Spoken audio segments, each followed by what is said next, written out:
to us wisdom. Thank you so much. I'm on. All right. So Psalms 67. Psalm 67. Yahweh be merciful unto us and bless us, and cause his face to shine upon us, Selah, that thy ways may be known upon earth, thy saving health among all nations. Let the people praise thee, O Yahweh. Let the people praise thee. O let the nations be glad and sing for joy. For thou shalt judge the people righteously, and govern the nations upon earth. Selah. Let the people praise thee, O Yahweh. Let all the people praise thee. Then shall the earth yield her increase, and Yahweh, even our own power, shall bless us. Yahweh shall bless us, and all the ends of the earth shall fear him.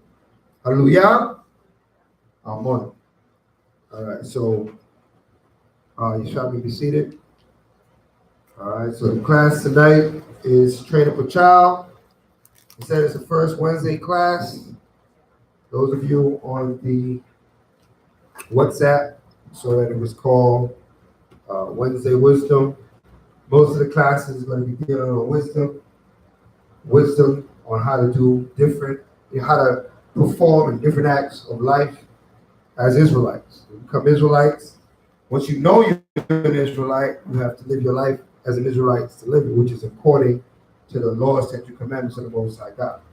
So in us trying to achieve that, every aspect of life needs to be analyzed by way of the Torah and the Holy Scriptures. There's nothing in your life that is not written in Scripture. All right? This is not like when you were in religion and you had your spiritual life and you had your home life and it was separate. And, well, I do this for my spiritual life, but I do this for my money. When you're a Hebrew Israelite, everything you do is according to Torah. Right? When you do how you deal with your school, how you deal with your work, how you deal with your family, how you deal with your finance. We're going to go tonight on how we deal with our children. Has to be according to Torah. For us to really call ourselves the children of light. Okay? The children of the Most High. All right. I'm going to have you read from it, but you're going to read right there. Me to read right here? Right there. Right there. You don't have to be on screen. Can you plug this up right there? My phone's right there. Oh, it has the internet on it? Yeah. Okay, come.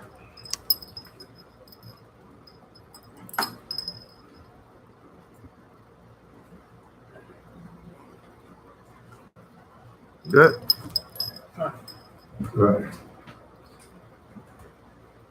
I want our people logged on. Let us know if the audio sounds clear. If there's something we need to do with the audio. Here. Put it right here since the speaker's right here. No. This is supposed to pick up. If I put it in front of you, so when you're reading, it's clear. And we'll move it around to see the best place to put it, but I doubt it's in front of the speaker.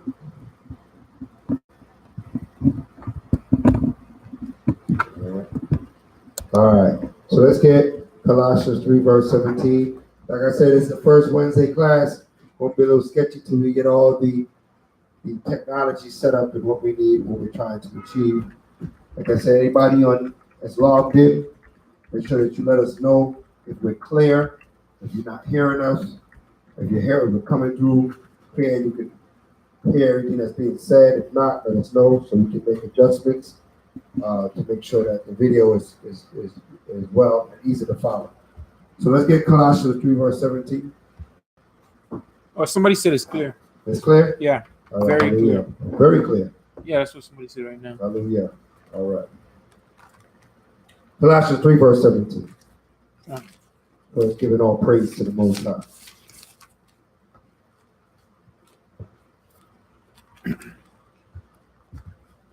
The book of Colossians, chapter 3, verse 17. And whatsoever ye do in word or deed, do all in the name of Yahweh Shai, giving thanks to the Most High and the Father by him. Right. Everything we do in word or deed, We give praise to the Most High in the name of Mashiach Yahushua. All right, let's get Genesis 8:21. So I turn my ring off here. If my phone let me.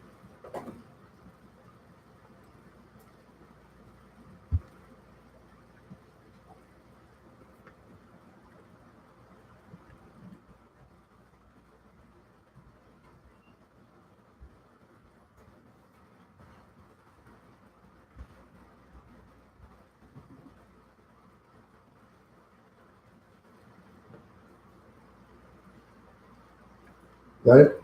The book of Genesis, chapter 8, verse 21. And the Most High smelled a sweet savor, Right? and the Most High said in his heart, Right? I will not again curse the ground anymore for man's sake, Right? for the imagination of man's heart, For the what? for the imagination of man's heart Because of the imagination of man's heart. This is every man's heart. His inner works, his thoughts, his minds. Read on. is evil, Is what? is evil Is evil. Read on.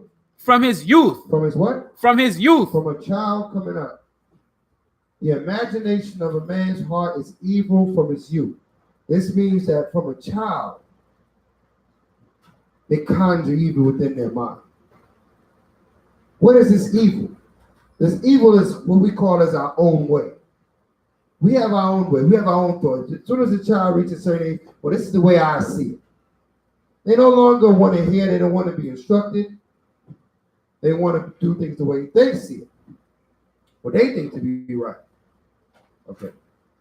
This is customary because this is how the Father created man to be. So we can't go against the creation. Okay? We got to know that the creation, we got to know how to work with the Father, what he created. He's going to tell us how to deal with this. All right? Read. Neither will I again smite anymore every living thing, Right? as I have done, Right? while the earth remaineth, seed time and harvest, and cold and heat, and summer and winter, and day and night shall not cease. So now the Most High said, listen, he's not going to destroy because of the imaginations of men. Okay? Because the imagination of man is evil from his youth. It's already understood. This is why, as youth, we raise our youth, we have to train them up. Proverbs 22:6. Proverbs 22, verse 6. As youth, we have to instruct. Because if we don't instruct, what are they going to do? They're going to go the way of evil. Because it's the way they were created. It's the flesh that they are born in. All right? Read that. Proverbs chapter 22, verse 6. What? Train up a child. Do what? Train up a child Train up a child, read on. in the way he should go. Come on. And when he is old, Right? he will not depart from it. Right. So in order to circumvent the evil that's in the heart, we have to train our children not to be evil. Okay? We got to train. It's like you have a trainer, a prize fighter or something, or somebody that, is learning a skill. They have to train hours and hours so that they can master it, so that when it comes time for them to perform, they perform well. If you don't train a child in a way he should go, then he's going to go the way of father. Okay? Proverbs 22:15. Proverbs chapter 22, verse 15. Foolishness. What? Foolishness Foolishness, read on. is bound in the heart of a child. So we got to understand this. We see our children do foolishness. You should not get all bent out of shape. You should understand that they're supposed to do foolishness. Okay? Because they're not born knowing right from wrong. That's your job. And just knowing is not training, because you can know how to do something, but you're still not trained. Training is you going through practice. You got to put them in practice. You got to put them in the effort So they know it, they keep going through it and through it. So then they become trained. Right? You go to your job, they usually train you for a few months before they let you do whatever function you do. Right? With our children, we have to train them to do everything that they're supposed to know how to do. And we can't train them according to our own will, because if we only train our will, we're giving them evil for evil. Only when we train them in the ways of Yahweh have we cut the evil cycle. Because what's foolishness? What is that? What is foolishness? What's a fool? The root word of foolishness is a fool. What is a fool? A what? Act like a clown? You have a scripture for act like a clown? Remember, everything is according to scripture. Everything we're going to teach is going to be scripture. Let's define a fool according to scripture. Give me Psalms 14, verse 1. Let's see what a fool is. Then we'll understand what foolishness is. Psalms chapter 14, verse 1. The fool has said in his heart, What did he say in his mind? there is no God. There is no God. What does that mean, there is no God? It mean that God doesn't exist? What does the word God mean? Do I know what the word God means? Power. Power. There's no power. There's no authority. Right? It's foolishness to think I can do whatever the hell I want to do without any recourse. That's denying the Father. To deny the Father is to deny that there is one that is monitoring you, watching you. The fool don't think nobody see him. Long as nobody's there to say anything, they don't see him. They forget that the Most High sees everything. Right? Because they're thinking that the Most High, they operate it as if he don't exist. Okay. Let me get the eyes of the Most High.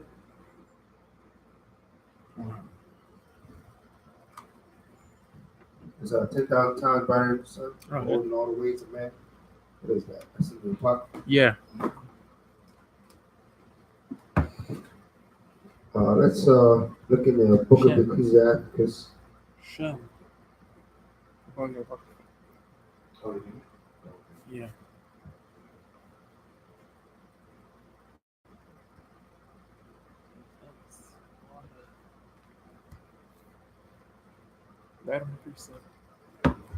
It's Sirach.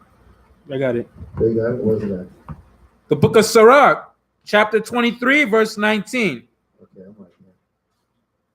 Such a man only feareth the eyes of men, Right?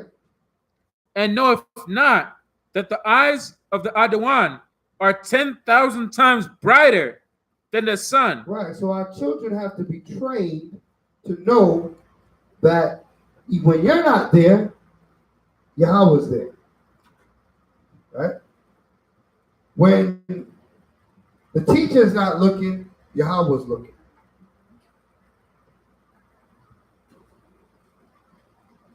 When there's no authority physical that they can see, there's an authority in the heavens. So it's just foolishness to think that what you do is not going to be judged. That you do wickedness, you think, oh, nobody saw me. They go to steal, nobody saw me, right? I think I got away with that. They're forgetting that Yahweh saw you. But they got to be trained to know that. A child doesn't know that. All they know is their parents. They may not do certain things in front of you, but when you're not around, oh boy. They're at school cussing up a storm, right? You would never hear the word come out their mouth. But when they get to school and there's no authority around, oh boy, you'll be shocked, right? Because evil is attractive. Sin is attractive. It attracts the flesh. Okay? Sin is in the law of the flesh. Okay, let's look at that for a moment. Let's look at that for a moment. Give me Romans.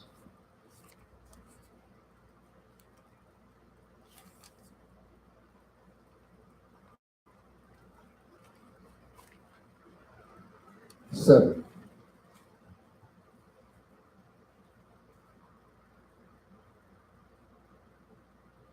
7:21. The book of Romans, chapter 7, verse 21. I find then a law that when I would do good, evil is present with me. Right, he said he found this to be a law. Being that this thing happens so much that he's like, man, this is a law. When I found that when I go to do good, evil is there too. Right? Read on. For I delight in the law of the Most High. Now this is Paul. He delights in the laws of the Heavenly Father. He kept the commandments of Yahweh, right? He was aware of the commandments of Yahweh. He was no fool. Read on. After the inward man. Right? But I see another law in my members. In your what? In my members. In my members. What's his members? What is he talking about? What's your members? Nope. What's your members? What's your members? Right? Your members is your body. In your body. This is all your members. Your body, your arms, your legs, your head, everything that makes you up is your members. They all come together and make who you are. Okay? It's not so much physical, we're dealing with mental, different parts of your mind. These are all your members. Okay? You know? Warring against the law of my mind. Warring against the law of my mind. Meaning that he has this is a prophet of the Most High God that has instruction. Right? Think about the level. This is Paul noticing something. He has instruction. He was a Pharisee to Pharisees, he said. Trained up in the way of the Most High God. And he also saw that, you know what? As much as I know, there's something in me that wants me to do wickedly. Wants me to do my own will. Wants me to go my own way. Does not want me to follow the ways of Yahweh. Wants to breed doubt. Wants to breed things in my mind that ought not to be there. And this is a learned man. How much more a child that's not learned? What are they up against? All right? Read. And bringing me into captivity. Right? To the law of sin. To the what? To the law of sin. Bringing me into captivity to the law of sin. Meaning that just when he thought he knew he could get away with it, here he come. Now he fell. He fell.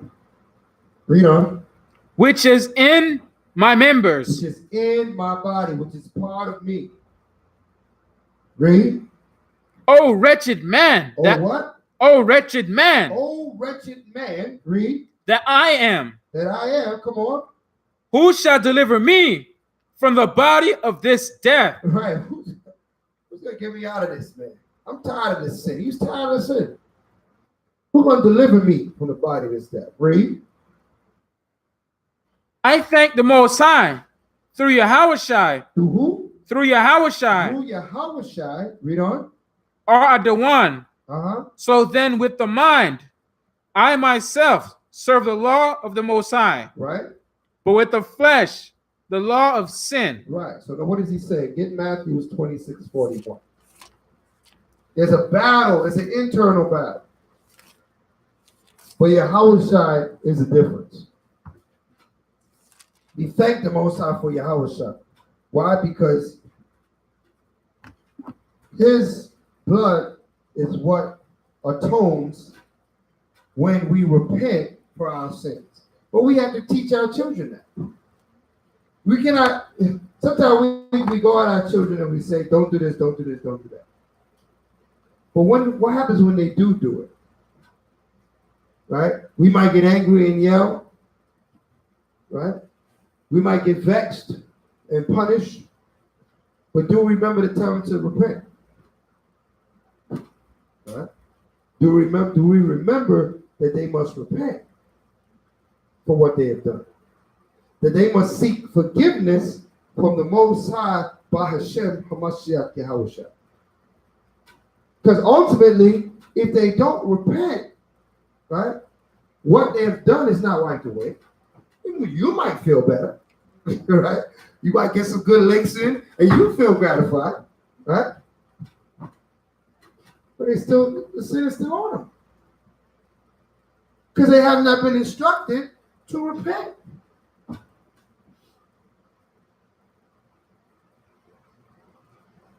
Read on. The book of Matthew, chapter 26, verse 41. Watch and pray that ye enter not into temptation. Right. The spirit indeed is willing. The spirit indeed is willing. The spirit indeed is willing. What does that mean? The spirit indeed. Meaning that the spirit wants me to do what? What's deed? What's a deed? Works, actions, right? So the spirit wants you to do good actions, right? In deeds, the right thing is being done. Read on.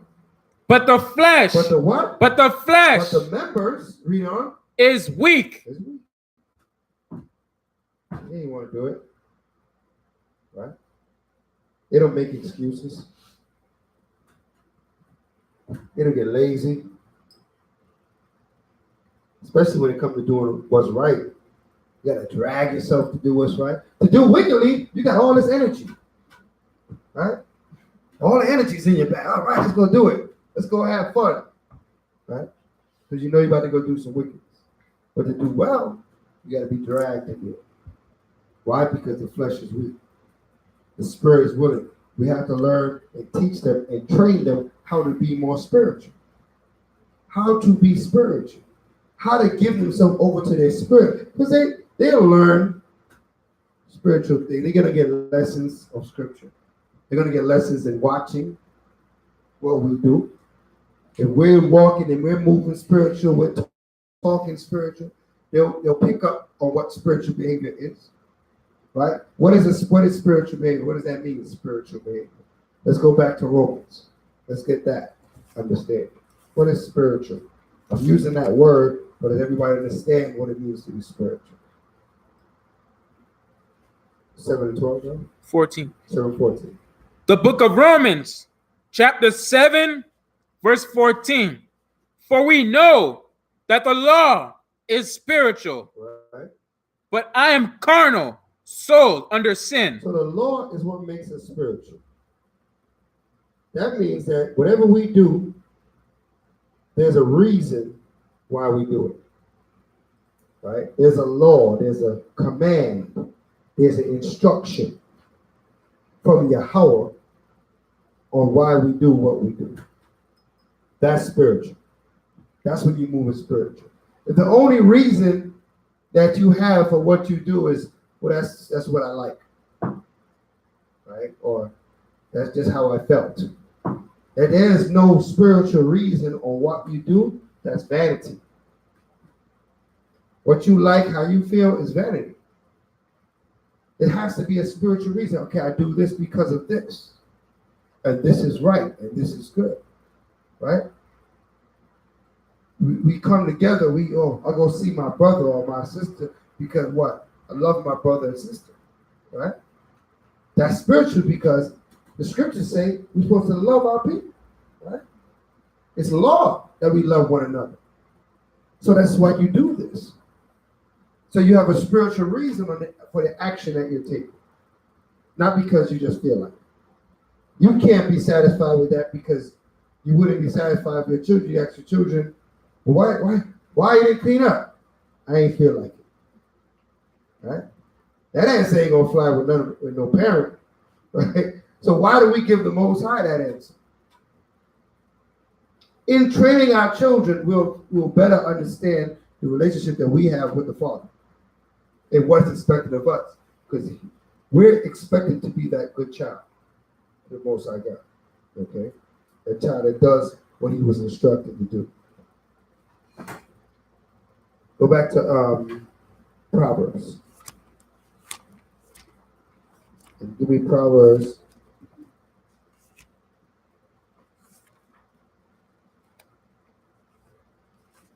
17 and 6. Proverbs 17, verse 6. The book of Proverbs, chapter 17, verse 6. Children's children are the crown of old men. Children's children are the crown of old men. You're an old man. You're officially an old man when you have grandchildren, right? That's what children's children are. They're called grandchildren.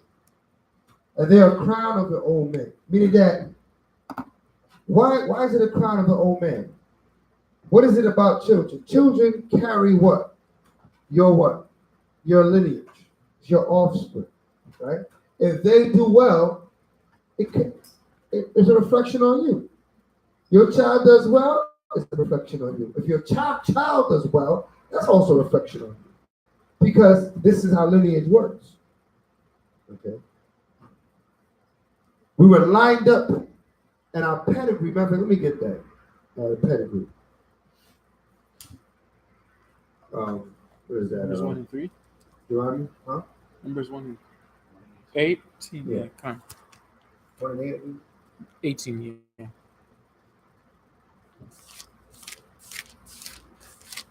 Let me get that real quick.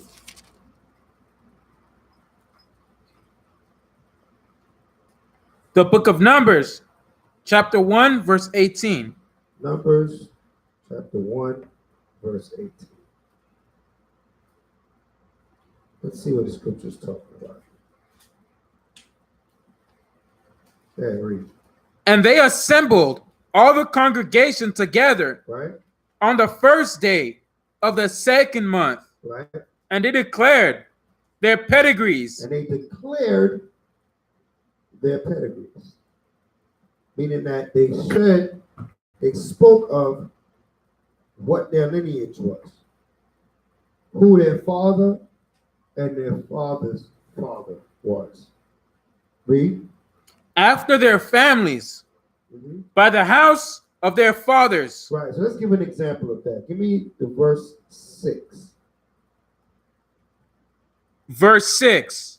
Of Simeon, Shelumiel, Right? the son of Zerai Shaddai. So now, what do we read here?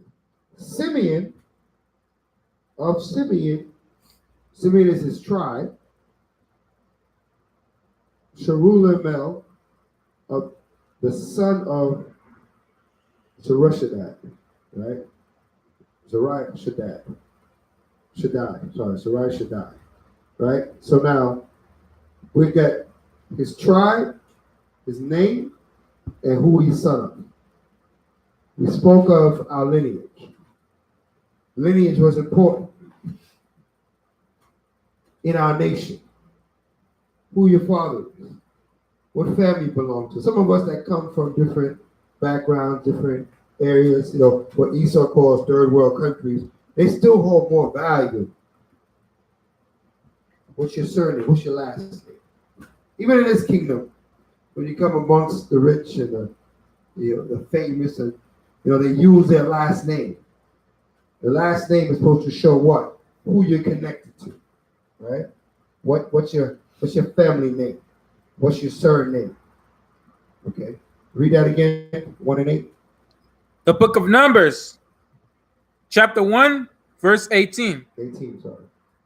And they assembled all the congregation together on the first day of the second month, and they declared their pedigrees after their families by the house of their fathers, according to the number of the names from 20 years old and upward by their polls.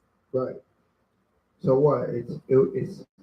It's important, the outcome of our children. So this is a work that needs to give effort to. It needs to be a high priority. because they will bear glory unto you. They will speak for you in your latter days. Okay. Give me let's go to the Apocrypha. And give me Ecclesiastes 3rd chapter, 3:1.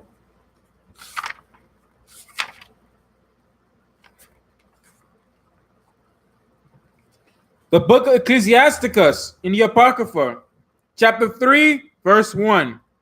Hear me, your father, O children, and do thereafter, that ye may be safe. Right? So that you may what? That you may be saved. So he's going to give you instruction how to achieve salvation. Read that. For the Most High have given the Father honor over the children. Right. For the Most High has given the Father honor over the children. Read on. And have confirmed the authority of the mother over the sons. And have confirmed the authority of the mother over the son. So that doesn't matter. It's a male, female. It's not a male, female thing. When you are the parent, you deserve to honor and you have the authority. Okay? Honor the authority, but you have to train your child to know this. They won't notice. In this society, children run amok. Tell their parents where to go. People think it's funny, right? They make jokes about it. They say, oh, they told us my grandmother where to go and mother. That's not a light thing with Yahweh. That's sin for a child to answer back their parent. That's sin. A lot of times they don't realize that. They get to it, especially when they get to a certain age, they think they're going to tell their parent where to go. That is so wicked. The Most High will destroy you for that. Is it not in the 10 Commandments? Thou shalt honor thy father and thy mother.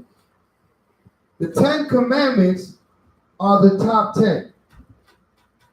You don't want to be found in transgression of those 10 Commandments. What we're learning now is how to perform honor thy father and thy mother. You have to confirm their authority. They have authority. Read. Does that mean that you have to do everything they tell you when you're an adult? No. You have to serve Yahweh. We are servants to Yahweh. The parents have authority. When they tell you to do something, you honor their request. Right? Right. You have to know that balance. Because it coming to this truth, this is why Hamashiach Yahweh said that he's gonna bring division in the house. Because someone's gonna want to serve Yahweh and someone's not. Therefore, the house gets divided. Okay? And then what? Those that want to serve Yahweh, we all now have to come here and keep Torah together. Right? We want to raise our children to do so. Right? So they can be here with us.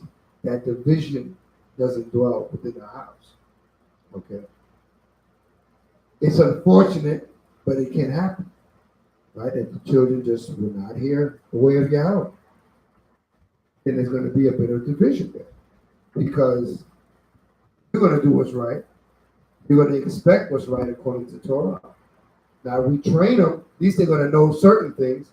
They're going to know not to test your authority and things of that sort. They may not outwardly serve fully, but at least they'll know, listen, deal with me right. Okay? Deal with me according to certain ways. You would love that they serve Yahweh, but listen, they're going to have to deal with you a certain way according to what the scriptures say. That's the only thing that you're going to accept. Anything less than that is unacceptable. Okay? Read. Verse 3. Whoso honoreth his father maketh an atonement for his sins. Right? Whoso honoreth his father make atonement for his sins. I mean that he might have done wickedly. And then when his father came with the chastisement, right? When he came with a judgment, he didn't fight back. He honored his father. He humbled himself, right? Let's look at that. Hold that and give me Proverbs 23 and 13. Proverbs 23 and 13.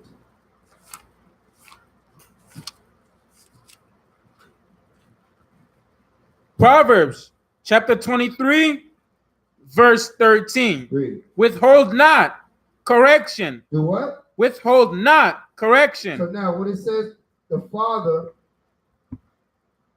has to be honored and the mother have authority, they are not to withhold correction. When correction is time to give correction, you give it. Whether they like it, understand it, want to receive it or not, that's beside the point. Correction must be given. Read on. From the child. Right? For if thou beatest him, And thou what? if thou beatest him, That's right. If thou beatest him, right? We know what that is. That's the belt, the rod. Right? Read on. with the rod, Come on. he shall not die. He's not going to kill your child.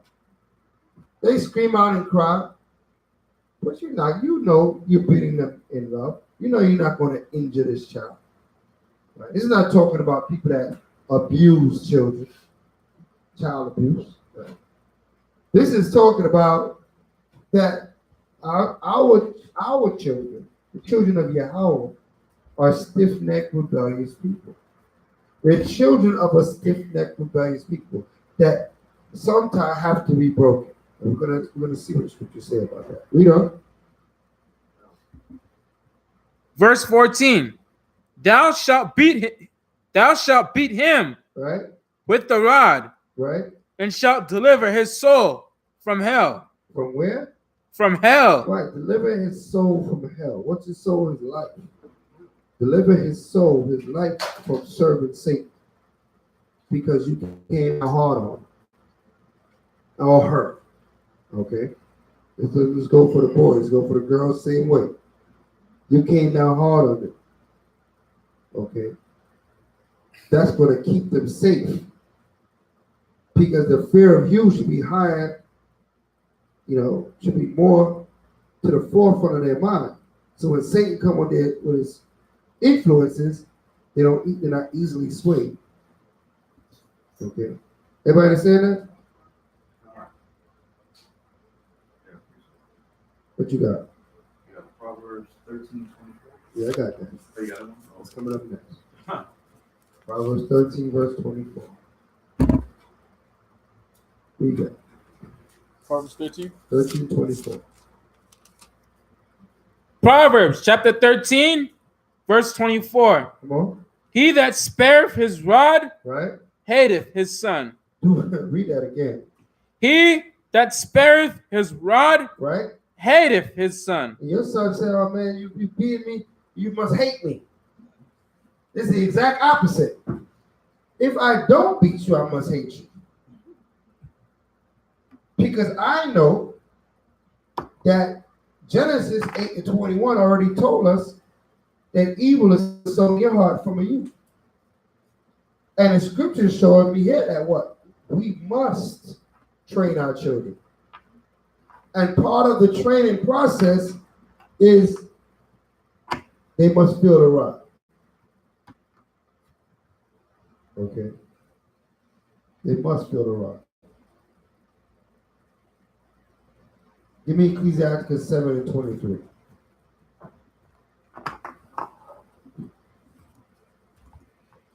So it's best to get them when they're young. You got to train them when they're young. You got to get that rod on them early in life. So that fear is sown in their spirit. Right? Because if you wait and they look at you in your eye and now you want to bring the rod, you might have a little tussle on your hands. Right? But if you sow that rod from the time they can walk, it's on. You walking? Oh, it's on. And that means that you have enough development mind that you can put one foot in front of the other, and you can walk up and down here, and you're going to learn what's right or wrong. Right? You're going to hear, but you're going to feel too. Read. You said, 7:23. Ecclesiasticus chapter 7, verse 23. Come on. Hast thou children? Hast thou children, read on. Instruct them. Do what? Instruct them. Instruct them. Meaning you got to give them how to. Don't leave it up to them. I heard people say, well, I just let my child, whatever, how their spirit moves them, whatever they feel like doing. Then they become an adult that doesn't know what to do. Now they become everybody else's problem because they wasn't instructed. Now we have unfortunate situations. Children growing without parents, without people in their life that have instruction to give them, right? So they get to a certain age and now they have to learn things they should have already known. As long as you humble, you can still learn, right? Life is a learn. It's always, you can always learn things in life. You're never too old to learn, right? But as parents, we want to give our children the best condition. We want to try to set them up to get the victory. So we want to train them early, right? We want them to know certain things early. So later on, it's easy for them. It's not difficult. Sometimes we concentrate so much on academics, right? Academics. What grades you get? What grade? What matters is what grade you're getting. Good grades, and you are a demon. Do you know Satan can get good grades in the school system? Okay. I'd rather a child that's righteous in his actions and his ways and maybe struggle with his grades. He's trying to get himself together. Than one that's getting hundreds and thousands at his schoolwork, but is a damn tyrant in the house, right? Or can't get his life together, can't put himself under authority, can't get his self-control, right? So I heard a parent say about a little child, say, oh, he has a temper. I said, man, I wish he did, right? Who cares if he got a temper? A temper is a way to put out that fire, right? The scripture is talking about it. But you got to put it out quick. Because if you don't put it out when they're young, when they get old, they won't be able to put it out. What you're showing them is what's unacceptable.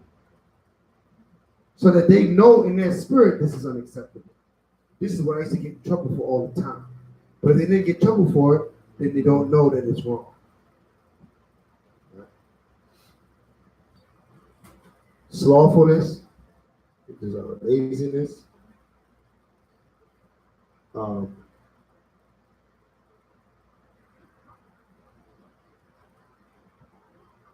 Read on. We'll get some of that.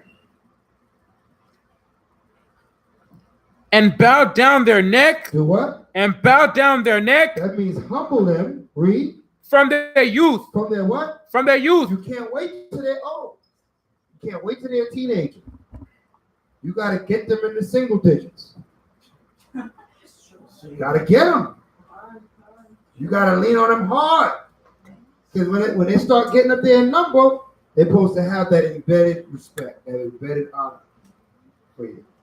That now you don't even have to, right? It should be a point now you just look at them. They know the wrath, right?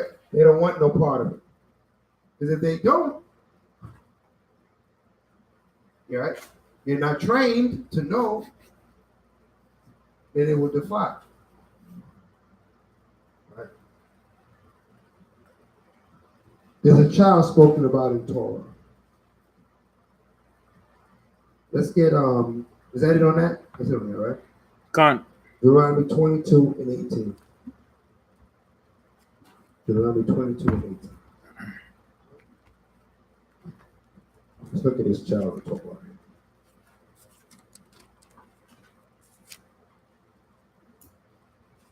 The book of Deuteronomy, chapter 22, verse 18. And the elders of that city shall take that man. Sorry, go up higher. The beginning of that.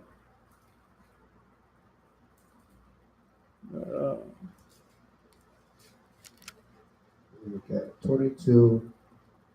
Oh, 18, yeah. No, 21:18. Con. 21:18. The stubborn, rebellious son? Yeah. Oh, sorry. I said it wrong. 21:18. The book of Deuteronomy, chapter 21, verse 18. If a man have a stubborn and rebellious son. What kind of son? A stubborn and rebellious son. So obviously his son was not what? The Torah, what Torah taught us What instruction we got? This is what happens when you don't train this child. You get a stubborn and rebellious son. Okay. Why is this son stubborn and rebellious? Read on. Which will not obey the voice of his father Read. or the voice of his mother. That would make him stubborn and rebellious. Because he would not listen to his father or his mother. Okay. Read on. And that when they have chastened him, So they tried. But I can tell you, this is not no little child. I'm going to show you why you know this is not a little child. Read on. will not hearken unto them. You will not hearken unto him. Read on. Then shall his father and his mother lay hold on him Right? and bring him out unto the elders of his city Come on. and unto the gate of his place. Right? And they shall say unto the elders of his city, What are they going to say? this our son Right? is stubborn and rebellious. Come on. He will not obey our voice. He is a glutton and a drunkard. What is that? A glutton and a drunkard. What are you doing? What is that? A glutton and a drunkard. What is that? What is it? I don't know if that. A glutton and a drunkard. What that mean? He eat too much. He's greedy. Right?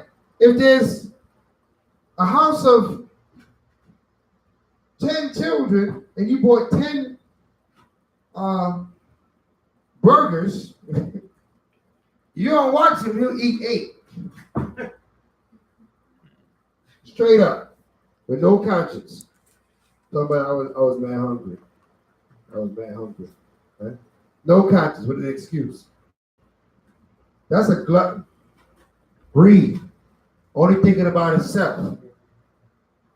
Okay. And all the men of his What's a drunkard? What are you doing? You getting drunk. You getting high. You getting wasted. So then you know this is not a baby. This man, this is their son, but he's grown. Right? Could be a teenager. Right? He's grown. Glutton and a drunkard, eating the wine. He's not no baby. Right? Because when he was young, coming up, he needed to be trained in the womb. He needed to be broken. And if he's not broken, his will is not broken. Remember, as a youth, what was sown in the heart of man from a youth? What did they tell us in Genesis? Evil. Evil is in our heart from youth. So if that's not broken, you're going to go the way of evil. This is why when we have children that it's unfortunate they arose in conditions that they don't have someone there to say right from wrong, to give them an ear, to watch them, right? They tend to go what? Straight to the way of evil. Unless some way, somehow, the Most High sends a soul into their life to give them some sort of direction. Because you don't have to be the biological father and mother of a child to be a father and mother to a child, right? It doesn't have to be a biological connection. You just got to have authority. You have to take authority and assume the honor. Get the honor out of it, right? Once you do that, then the child's going to follow in your way because they're a child, right? Later on in life, they might say, oh, you wasn't even my, whatever. You know what I mean? You're already trained up in the way, right? But as a child, you have to bow them down because they don't, you're going to have this situation. Read on. and all the men of his city shall stone him with stones, Right? that he die. Come on. So shalt thou put evil away from among you, and all Israel shall hear and fear. Mm-hmm. And all Israel shall hear and fear. So in that fear, what are they going to do? They're going to keep this instruction. They're going to train up that child. They're going to chastise that child. They're going to instruct that child so they don't have to end up going to that child's funeral. Okay? Because of disobedience. Go back to Ecclesiasticus, the 3rd chapter. I believe you that verse before.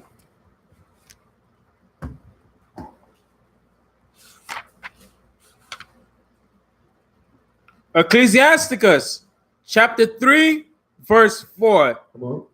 And he that honoreth his mother is as one that layeth up treasure. You know? Whoso honoreth his father shall have joy of his own children. Right. So he that honoreth his mother is like one that lay up treasure. Meaning that what? They're going to have value to their life. And if you honor your father, right. Read that again. Sorry, read it again. Verse 5. Whoso honoreth his father shall have joy of his own children. Right. So you're going to have that same, because you're going to know how to deal with your children. Your father dealt with you in a way that made you honor him. When you have yours, you're going to deal with them in a way that have them honor you. Right? This is how the cycle is supposed to take place. This is why we always seem like we're starting over. Because that's how Esau knew how to destroy us, by breaking up the family structure. Right? Once he breaks up the family structure, he says the nation is going to fall, because what is a nation but a collection of families? I break up the family structure. I separate the man and the woman, right? You got men's rights, women's rights, right? Children's rights. Children could go and put their parents on trial and all kinds of stuff. They say no more, you can't chastise the child. You got to give them time out, right?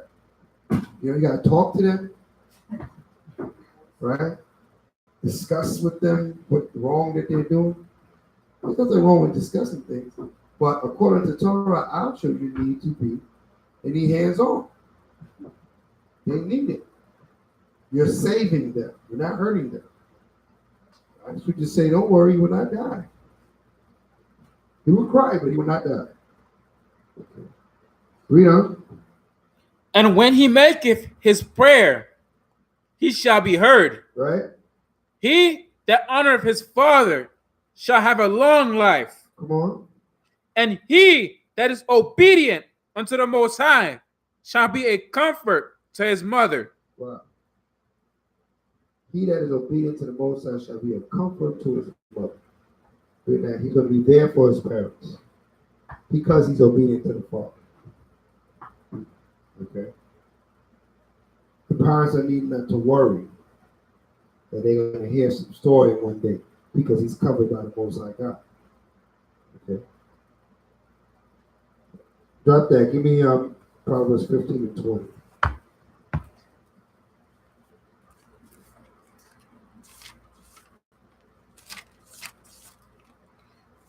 The book of Proverbs, chapter 15, verse 20. Read. A wise son maketh a glad father, Right? but a foolish man. But a what? But a foolish man But a foolish man, come on. despiseth his mother. Right, so, you have a lot of fools out there. Our children go to school with these fools. Sometimes they pick up foolish tendencies. So we have to then train that out of them when they get home. How can your child be obedient to you when you don't give them nothing to do? Right? How would you know if they're obedient? How do you know if they can carry out the tasks? You have some children with a parent in the house doing everything. Child sitting back in the video game, trying to reach the next level.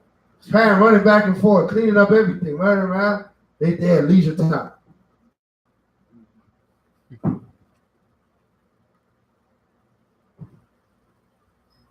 That's against scripture. We're going to get that in a moment. Most High he told us that's not the way. Give me Proverbs 10, verse 1.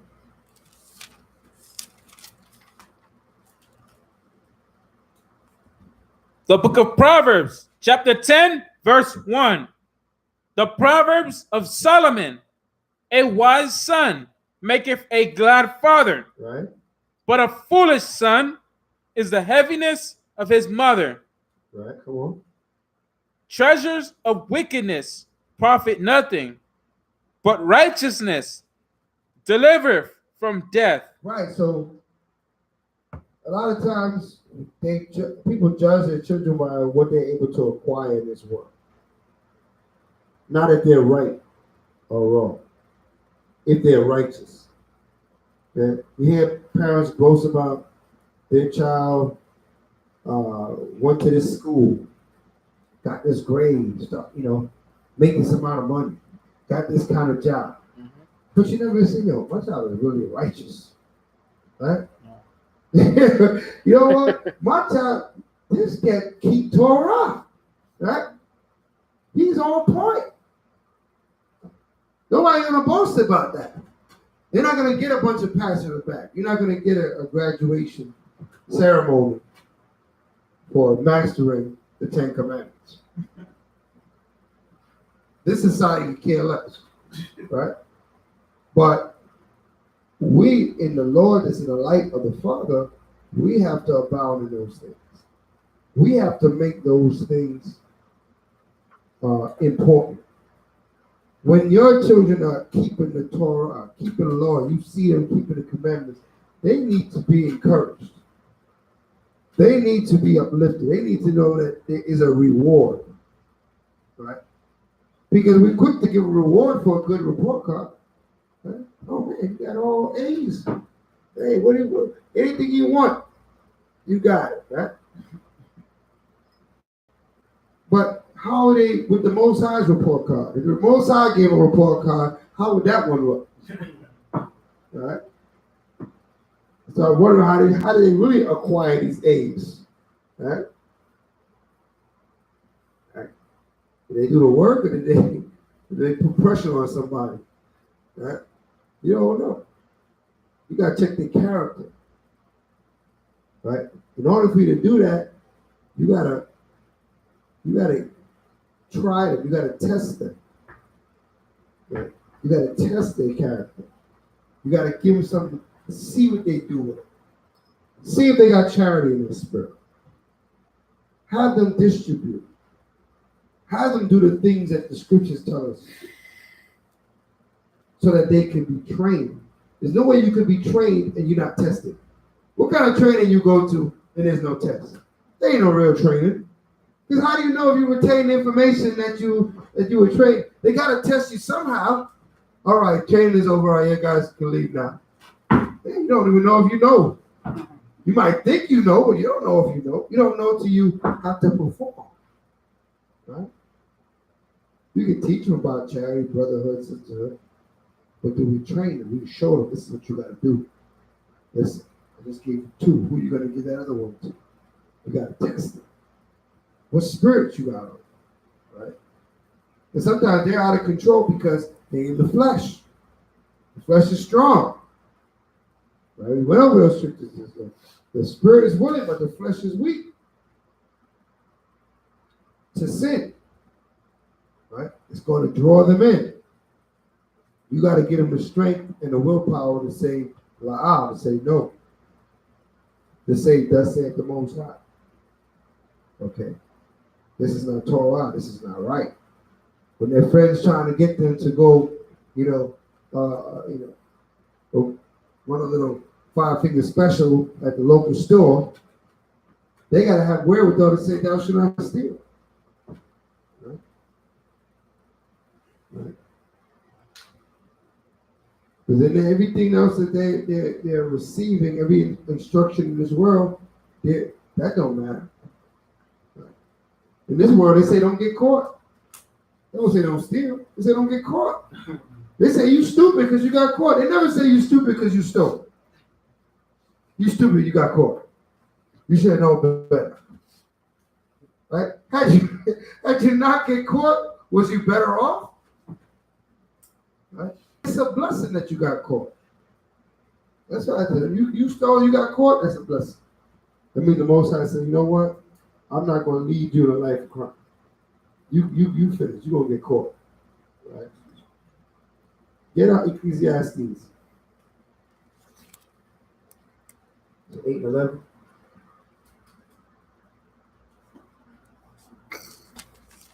Yeah. Yeah.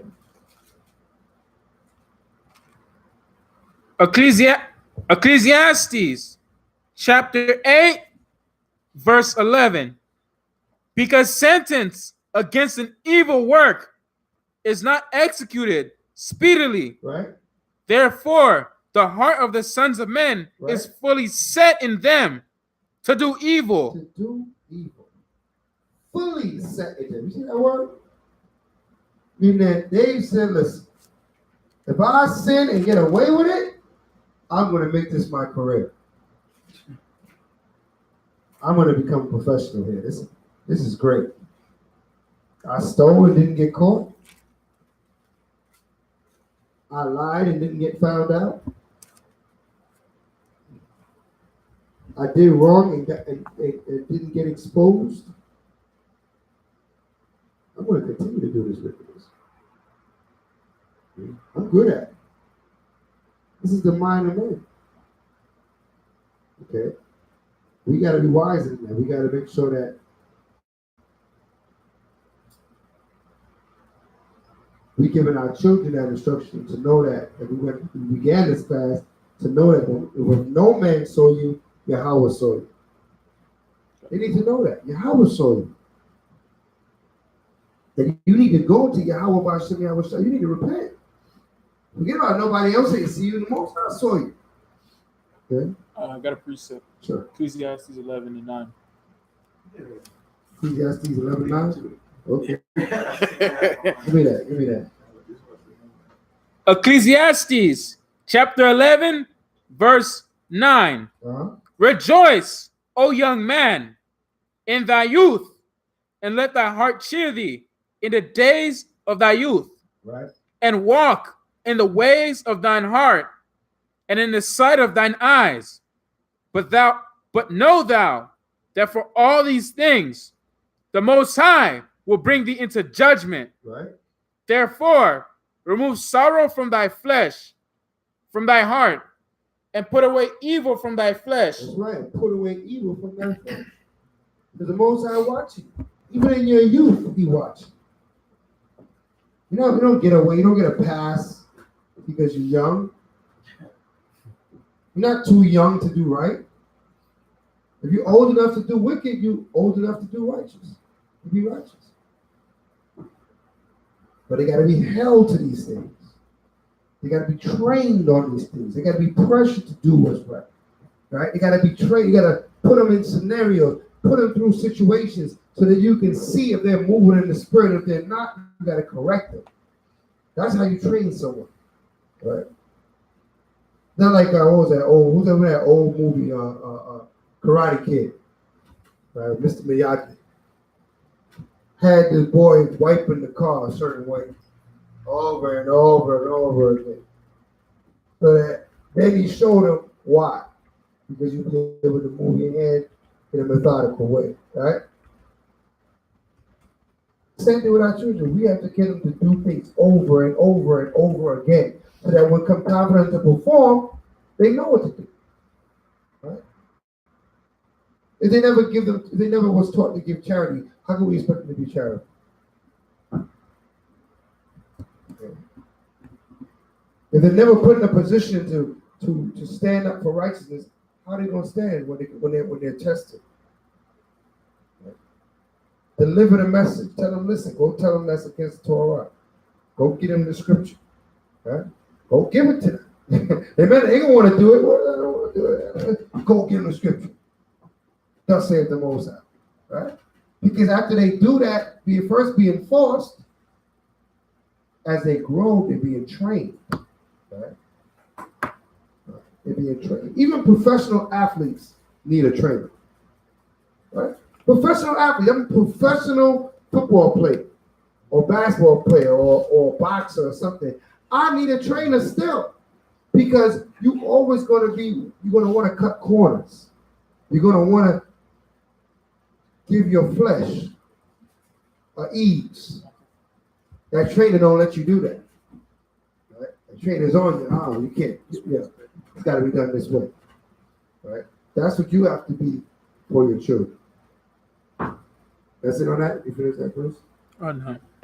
Verse 10. Therefore, remove sorrow from thy heart and put away evil from thy flesh. For childhood and youth are vanity. Right? Childhood and youth are vanity. Right? Don't mean nothing. Don't care how young. Most I don't care how young you are.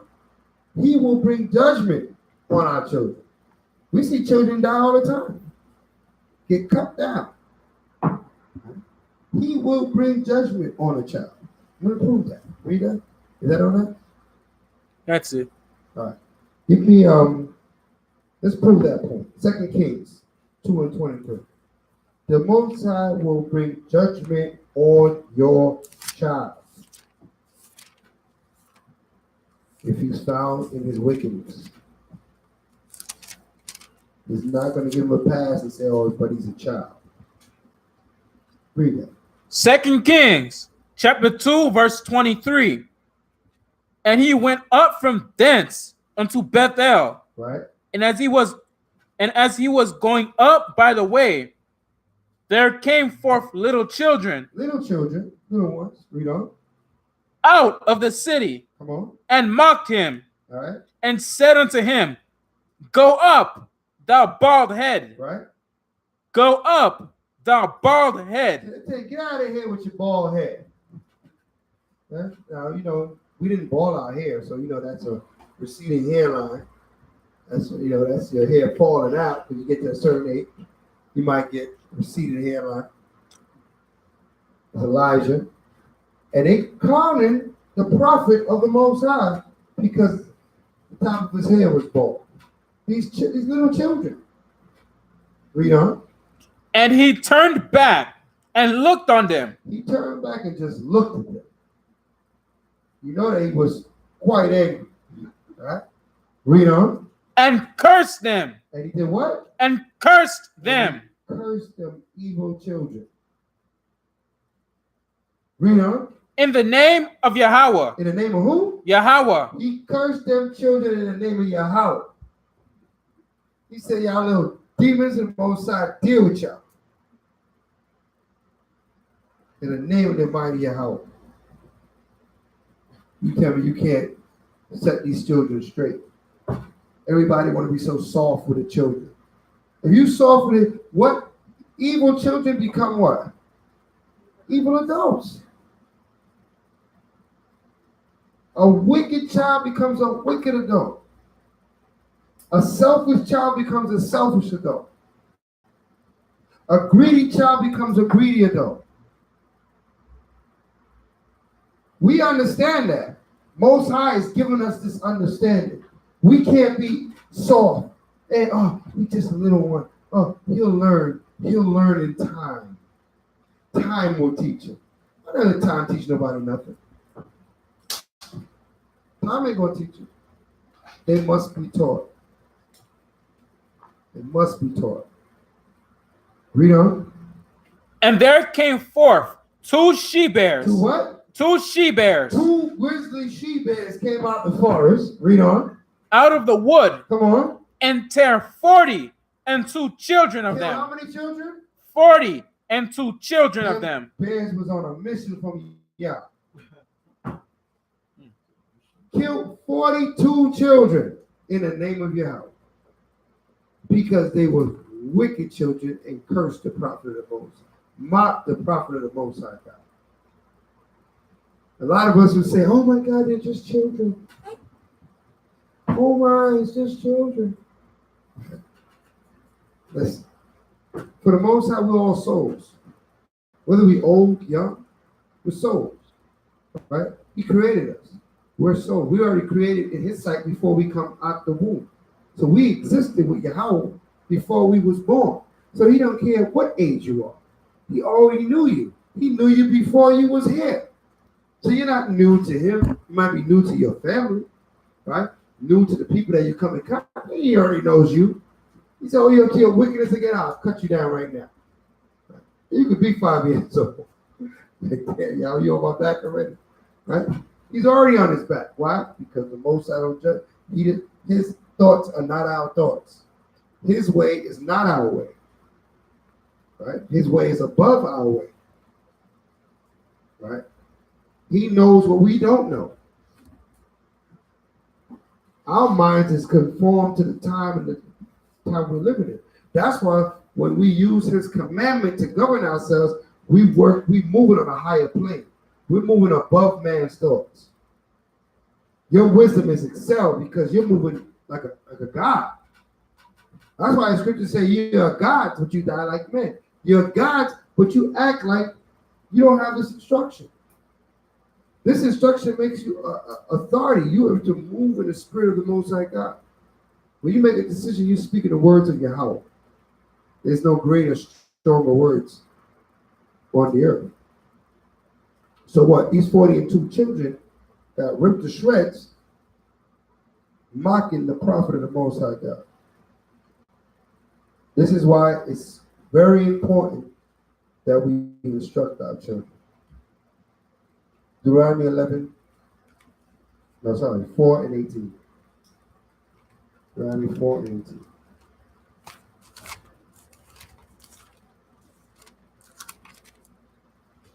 The book of Deuteronomy, chapter 4, verse 18. The likeness of anything. That's it? No. The likeness of anything? So give me 11 and 18. Deuteronomy.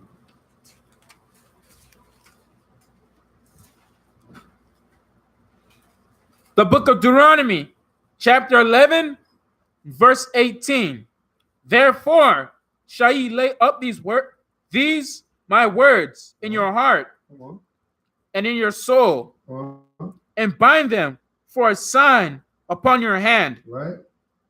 That they may be as frontlets between your eyes. Right. So he said, lay up these words in your heart and in your soul, in your mind and in your life, in your actions, right? It says, bind them for a sign upon your hands. Meaning that anything you go to do, you're doing it according to commandment, right? Frontlets before your eyes, in your focus, what you're aspiring to do, is because of commandment. It's because of your understanding of the will of the Most High God. So you're making decisions for your future based on commandment. Let me give you an example. Say you want to go into a certain industry, you want to do some sort of work, you want to do a career, but you know that this career or this work that you're going into is going to require you to be transient all over the place, right? And you know you're not ready Torah-wise, you need to go to crashing to learn. It would not make sense to take on that type of job, but how are you going to learn? You're going to be all over the place. No, I don't want something to take me away from this work. I need to be grounded. Now, if you're somebody that's grounded and you say, okay, I know, I'm grounded enough, I study a lot, I'm good at independent studying, I can move around a bit. But if you know you need to go to class, and you can't be transient all over the place. Everybody say that? You got to look at what you're doing. I'll give you an example. When I came in this truth, I used to be a barber. I used to cut hair. Right? Well, everybody knows, if you're in the hair industry, what's the main day that you make all your money? Saturday. You make the same amount the whole rest of the week. Between Saturday and Sunday, you double what you made all week. Right? Friday night, too. Friday night was always a late night at the shop. Everybody want to go get paid before they go out to the club. That's what it is. Right? They get paid on Friday. They just got their check. I'm going to go to the barbershop, and I'm going to do. That was the main thing. We packed every Friday. No way you're going to get out of there before, I think, 11 o'clock at night. Even though you close the door at 8 o'clock. There's that much people piled up in the place. Right? First thing Saturday morning, they lined up before you even pull up the gate. People waiting outside. That's when you made all your money. You got to make a decision and say, I can't be a barber. Right? Because when am I going to keep Torah? Am I going to keep the Sabbath? Right? I knew the Most High was pushing me to not just learn, but I needed to learn and then go forth and do this work. So I'm like, there's no way that I'm going to do this and accomplish both things. I got to give it up. Not only was I a barber, but I was also a DJ. You know, that ain't going to work. I got no business up in there, right? So I had to get out of that too, right? For a gang of other reasons, right? It's not a good environment for a man that's trying to serve your house. You had to give these things up. Had to find something that works that allowed me to go do the work of the Most High.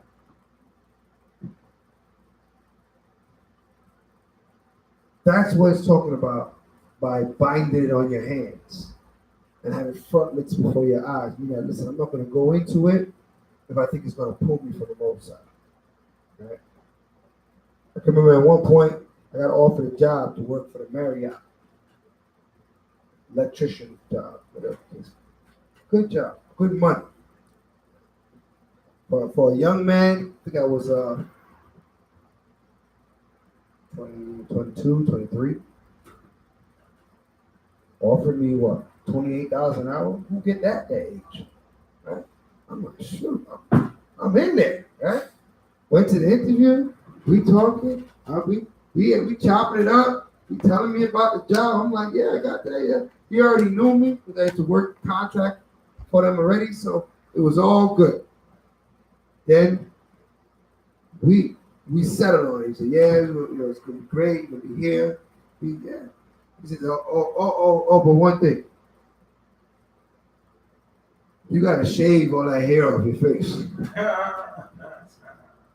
That's the policy of hotel policy. You can't have facial hair, right? In that particular hotel, that was their policy. I didn't even know. I looked around and realized, man, none of the men don't have any facial hair. Matter of fact, you can only have a mustache when you become a manager. What? That's real. You had to be a manager to be able to have a mustache, and I think that it'd be so razor sharp. You got to be wearing them mustaches that's boxed out and lined up.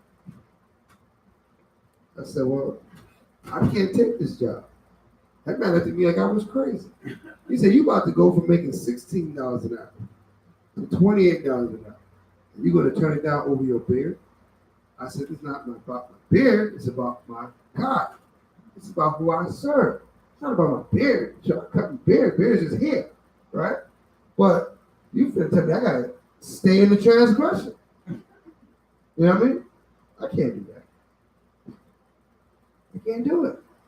Right? And they gonna lie. I'll come here. I'll be miserable. Right?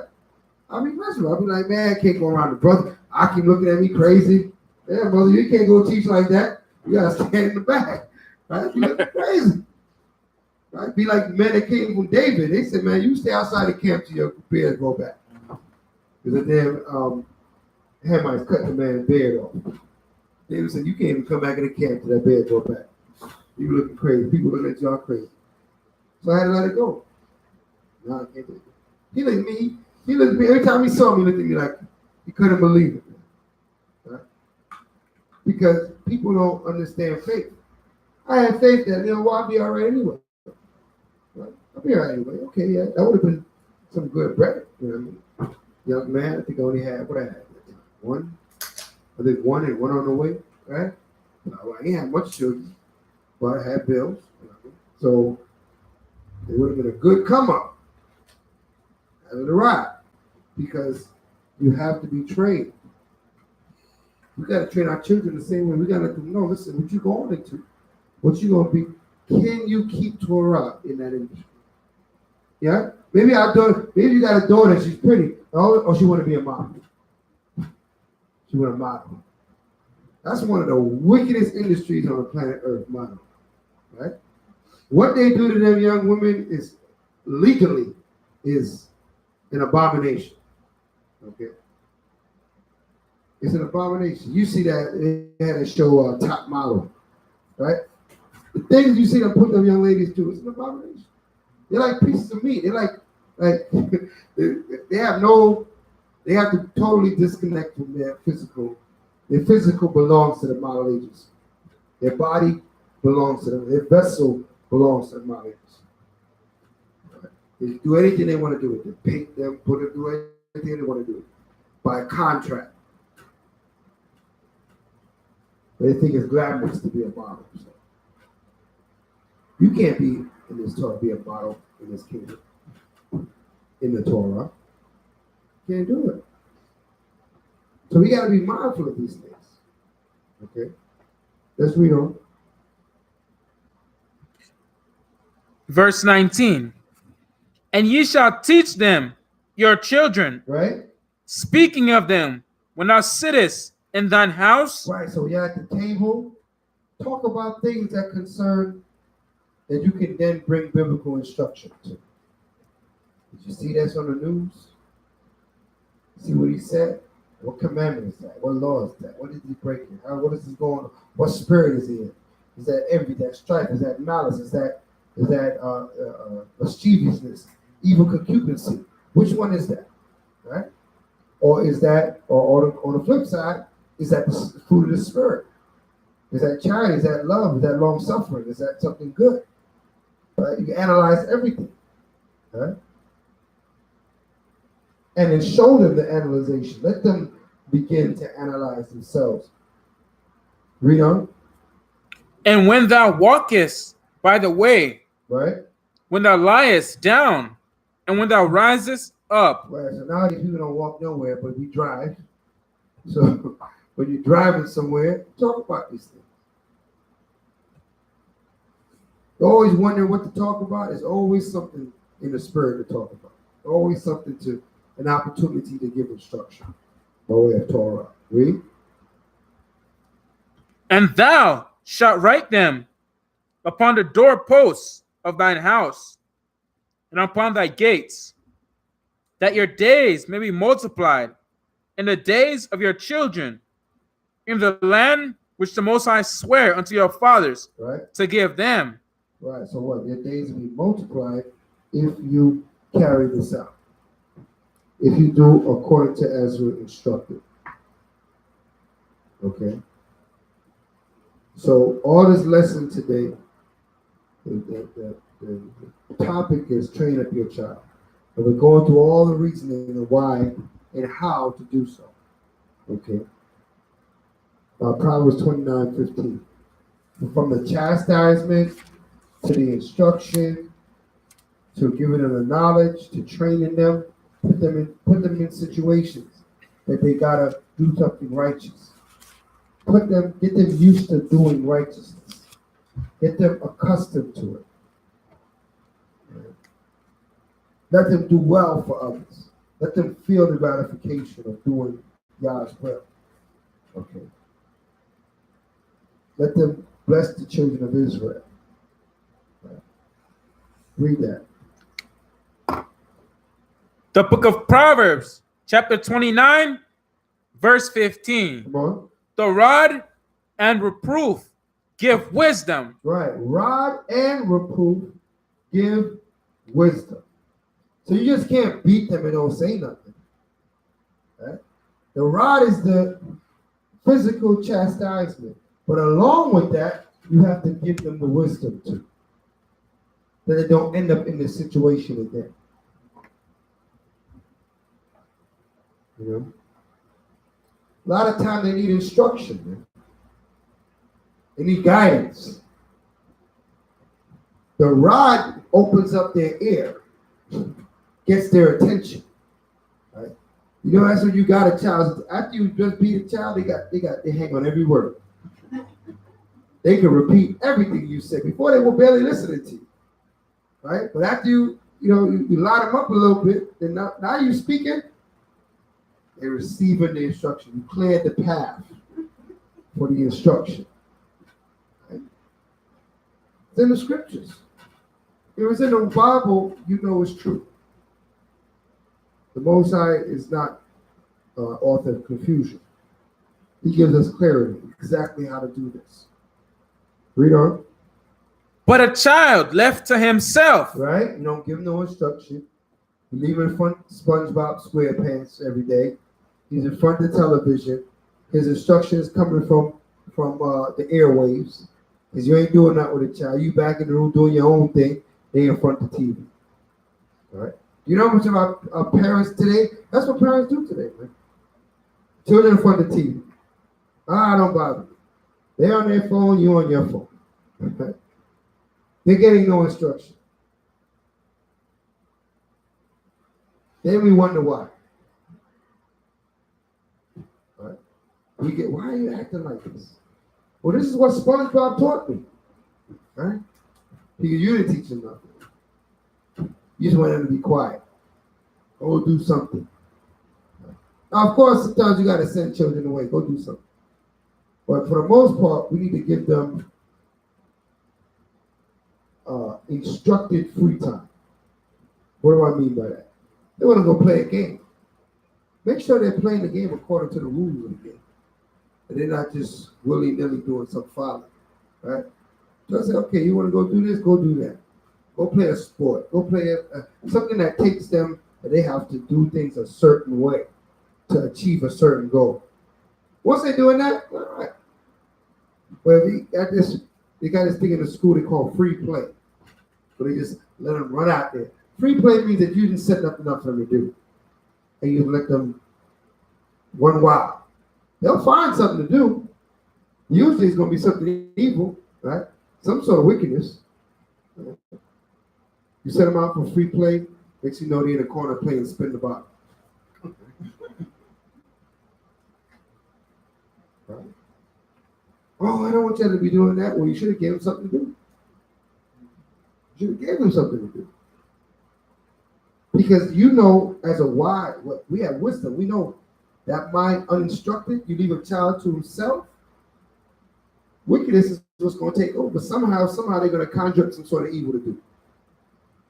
They're going to. If you don't think so, it's just because you don't know. You ain't catching them. But they will. Right? This is the law. This is the law on us as being a creation. Right? Read. Bringeth his mother to shame. Right? That's it. That was verse what? 15. You know, read 17. When the wicked are multiplied, Uh-huh. transgression increaseth, Come on. but the righteous shall see their fall. Come on. Correct thy son. Do what? Correct thy son. Right. So listen, you don't want to add to the wicked on this earth by your children. You don't want your children to add to the population of wickedness. Your children should be righteous. Huh?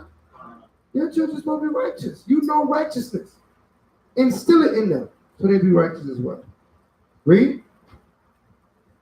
And he shall give thee rest. Yeah, he shall give delight unto thy soul. Right. Give delight unto your soul. Meaning you be happy. If you instruct them and you keep the instruction, you know how happy you'll be? You be like, there's my son. There's my daughter. Moving in the spirit of the Most High. You'll be proud. Right? We're quick to be proud because our children, what, they get fancy job or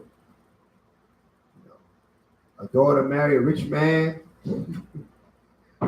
We're quick to talk about these things. Oh, you know, he's a lawyer. Is he righteous? Or is he one of them good-for-nothing lawyers? We got some good-for-nothing lawyers out there. Right? They pass that bar and they're about this money. They don't care about who they cover, that's all they care. Is where's my money? Right? They just want to get paid. They can care less about the person they represent or what they're doing, or if they're doing it right, if they put the due diligence in. They pass that bar and they want that money. That's it. It's a good-for-nothing lawyer. They got some good-for-nothing doctors too. Right? They got pharmaceutical companies in their pocket. So you come in them to find out what's wrong with you, they just trying to sell you drugs. They're like drug dealers with a white coat on, right?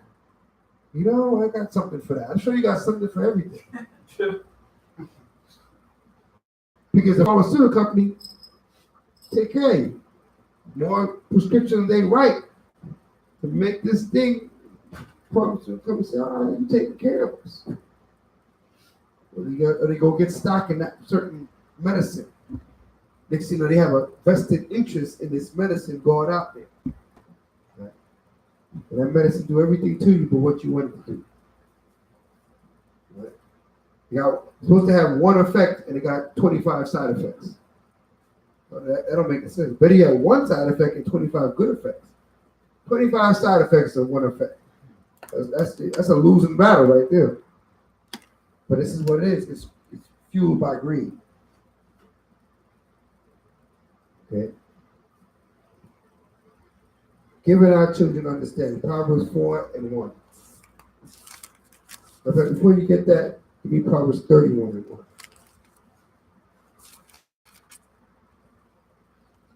Then Proverbs 4. The book of Proverbs, chapter 31, verse 1. Read. The words of King Lemuel, Right? the prophecy that his mother taught him. That is what? That his mother taught him. Right. Very important that we see that. That his mother taught him. Because we forget sometimes in this truth, man. We concentrate on brothers going out there and doing the work and teaching. We forget that the mothers are to teach. That our women need to teach.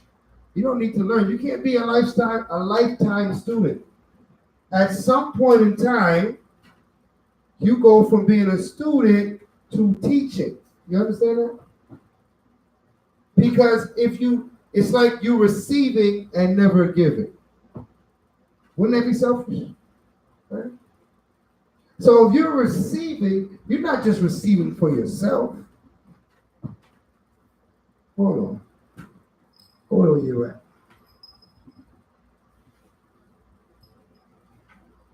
Let me apocryphal list.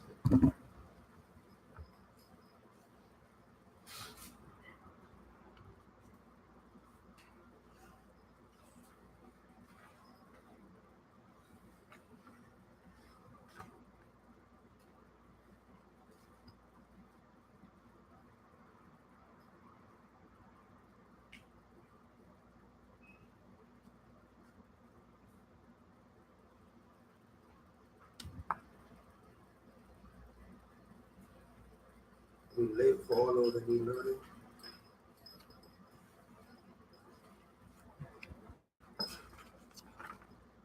Scripture came to mind. See if I could look it up real quick.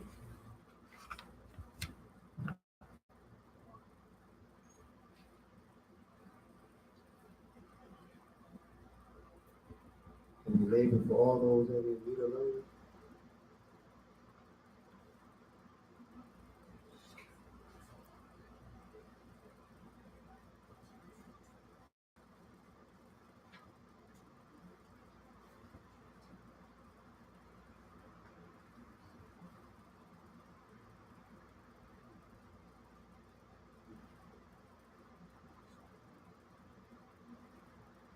Look at 11.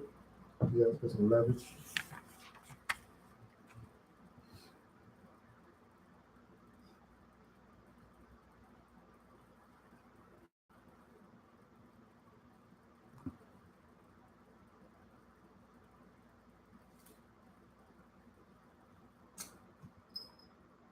That's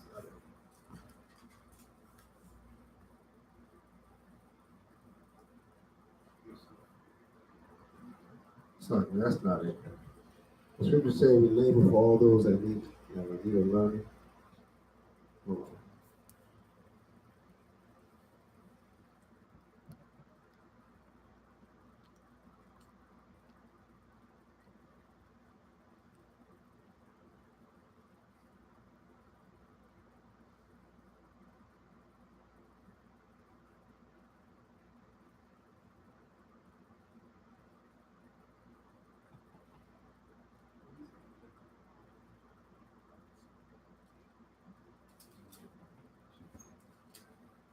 All right, go back to where you was at. Real fast scripture. Evading you right now. 33 and 17. That's what it is? All right. Okay. There it is. Consider that I labor not for myself only. That's it right there. Labor 33:17. The book of Ecclesiasticus, chapter 33, verse 17. Consider that I labored not for myself only, but for all them that seek learning. Right. So when we labor in this word, you study it, you writing stuff down, you're getting scriptures, right? It's not just for you. Because you now have what the people need. You now possess what our people need. How will they get it if you keep it to yourself? Right? You must teach. You start with teaching your child. Let that be your first student. You teach them. So that when you get a chance, you teach others. Okay? But you start there. You start with your child. That's where your labor of love. That's where you labor for all those that, not just for yourself. Read that again.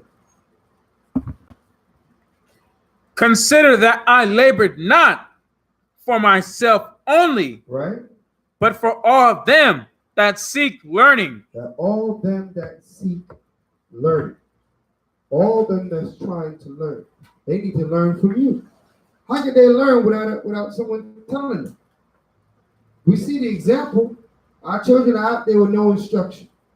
So we see how they act. Right? Crazy in the streets. Right?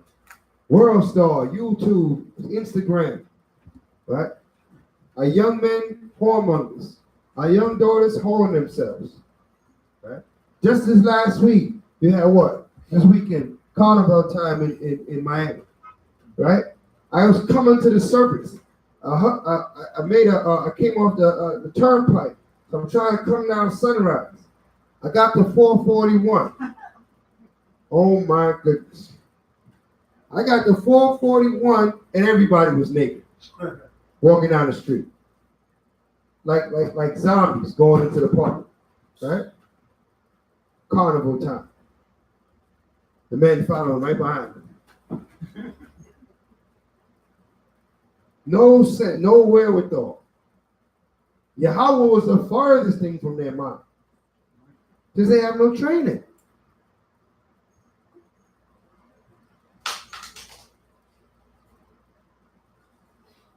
Read that verse again. Ecclesiasticus, chapter 33, verse 17. Right? Consider that I labored not for myself only, Right? but for all them that seek learning. Read on. Hear me, O ye great men of the people, and hearken with your ears, ye rulers of the congregation. Right. Hear ye. Hearken with your ears. Now that you are learned, you have to speak what you learned. Because if you bury it in the ground, you'll be like that slothful and wicked servant that hid his talent in the ground. The Most High give you this truth so you can pass it on. Just like it was given to you, freely given to you, you freely give it on to others. As our mothers, because that's what we was at, we're talking about the mothers. Give me 2 and 9. First Timothy 2 and 9.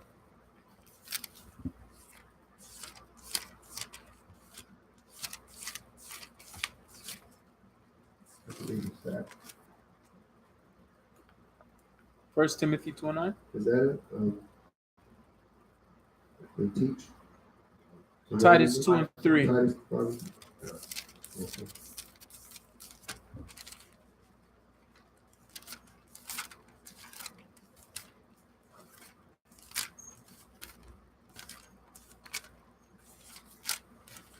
Let's see.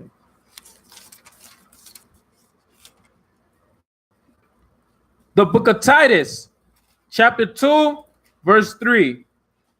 The aged women likewise, that they be in behavior, as becometh holiness, not false accusers, not given to much wine, teachers of good things. Do what? teachers of good things, teachers of good things. Read on. that they may teach the young women, That they may do what? that they may teach the young women. Right. So evidently, somebody hasn't taught all those young women I saw going down Sunrise Boulevard. Right? Droves of them. Young women. That they might teach the young women what? Read. To be sober, to love their husbands, Uh-huh. to love their children. Right. So what? They have to teach them how to love properly. They know not how to love themselves, their children, their mothers, their family. Because there's what is love according to the Bible?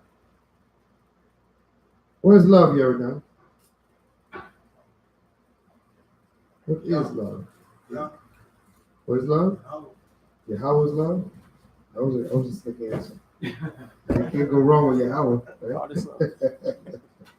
Let's get it. For 2 John. 2 John verse 6.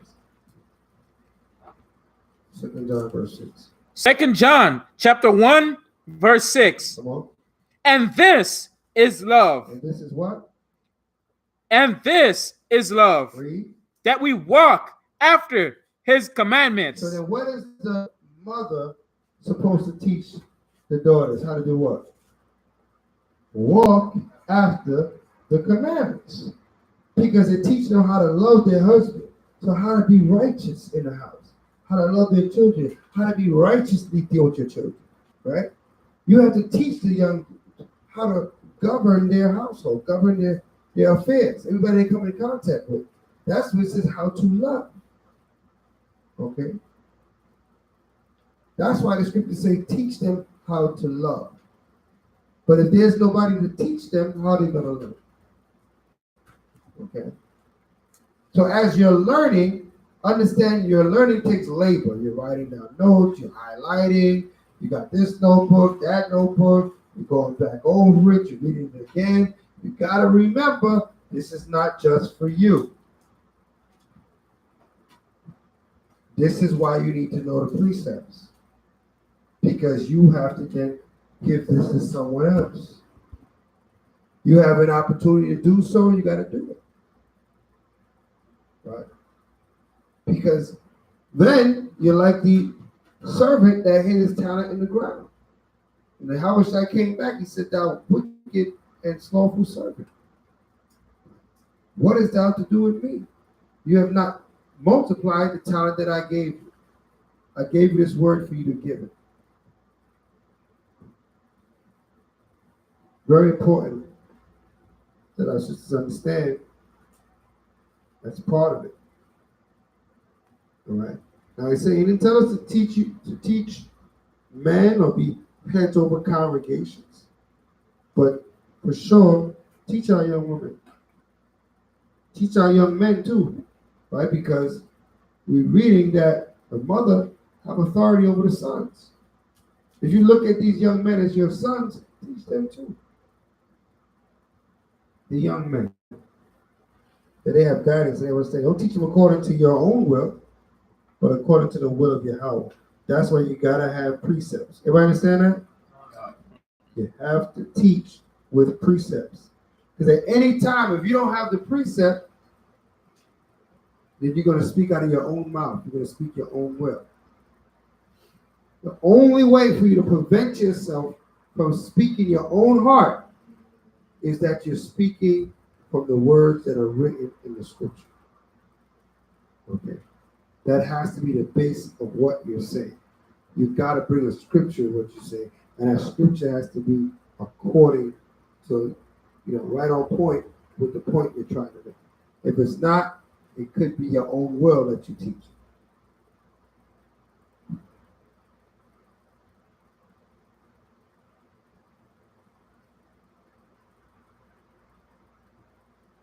You also got in 1 Timothy 3.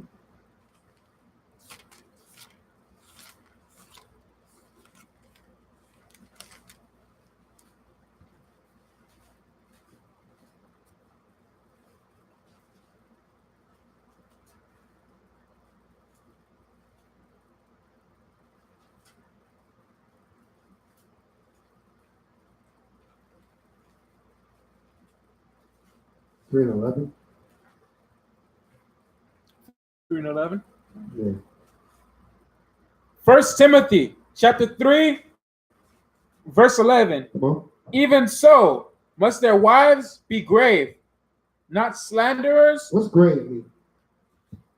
What's the word grave mean? Serious. Right? You can't be just silly. Like an airhead. Right? That's a woman is an airhead. Right? You wondering if anything is going on up there. Right? You gotta be grave. Your wife gotta be serious. Read on. Sober. Sober. Can't be getting drunk, can't be high, can't be intoxicated. Read on. Faithful in all things. Right? Let the deacons, You said not slanderers? not slanderers. Right, read it again from the beginning. Even so, must their wives be grave, Right? not slanderers. That's a key one right there. Not slanderers. What is it? What's a slanderer? What's a slanderer? Somebody that says what? Huh? Say what again? No. It's a slanderer.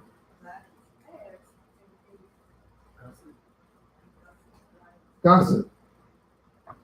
Gossip. When you're a slanderer, you're spreading bad things about people. You're saying things about people you don't even know. Right? You're slandering someone's name. You say, don't slander my name. Mean that don't say I did all these things and you don't even know if I did it. That's a slanderer. Slanderer, right? You know, and sometimes you become a slanderer by repeating something that was told to you. Because the person that told it to you was already slandering, gave you some information that was slanderous. You spoke it, so you become a slanderer because it came out of your mouth. Okay. So careful not to get involved with gossip. People talk about people, whatever the case may be. You gotta have that righteous word. Have you spoken to that person? You know, did you take it to that person, or you want to talk about the person? Did you talk to the person? If you ain't talk to the person, don't talk about the person. Everybody understand that? Read. Sober, faithful in all things. Right. Verse 12. Faithful. Faithful is very powerful. Because you can't be giving up. Stuff going wrong, or you don't know how you're going to do this or how you're going to do that. You got to be faithful. You got to pray. You got to keep your confidence up. Can't ready to fall apart every time you got an issue. Read on. Verse 12. Let the deacons be the husbands of one. Yeah. All right. So.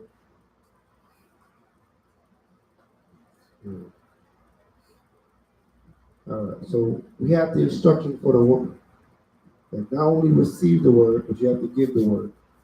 You have to teach. Then let's go to Lemuel. We're about to go into Lemuel. Proverbs 31 and 1.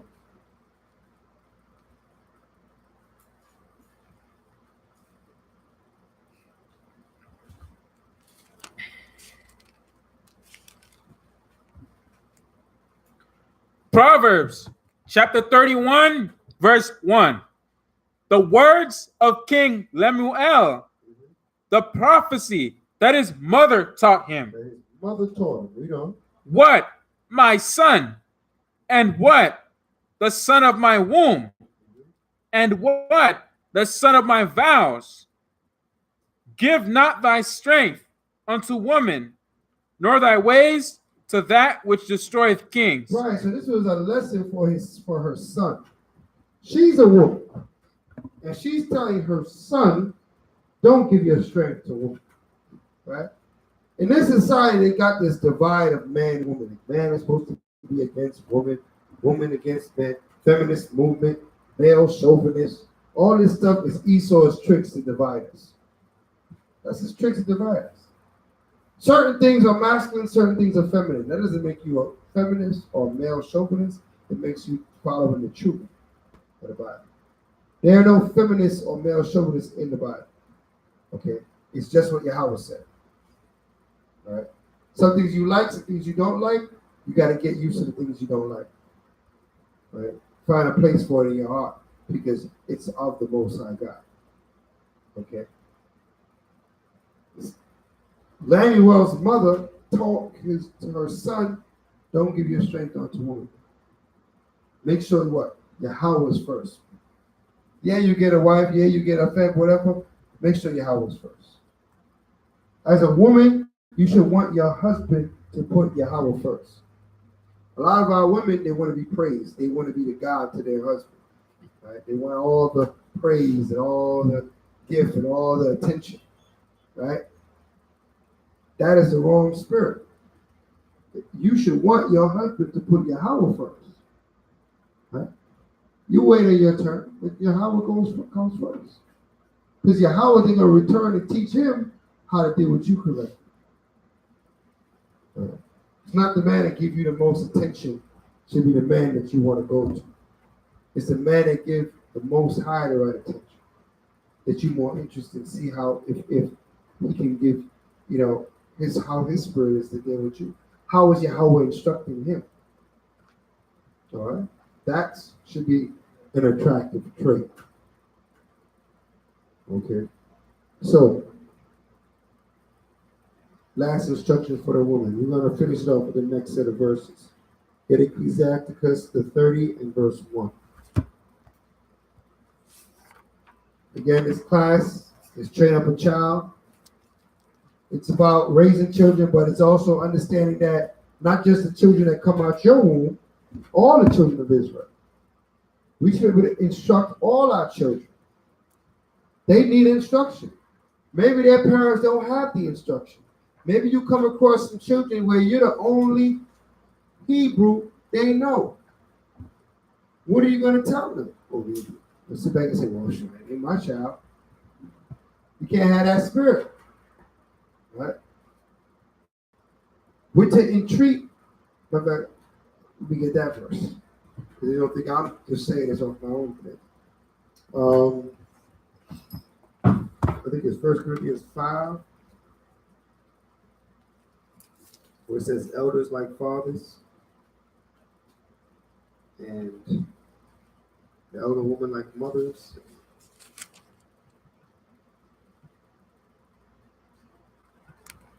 The elders treat the children like sons.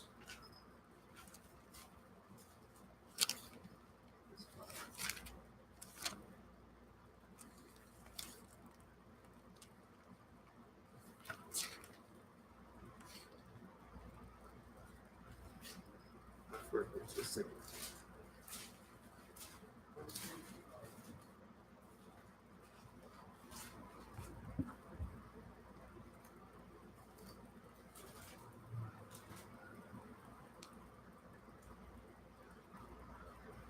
These scriptures come to mind. 1 Timothy chapter 5. Timothy's 5? Okay, Timothy's 5.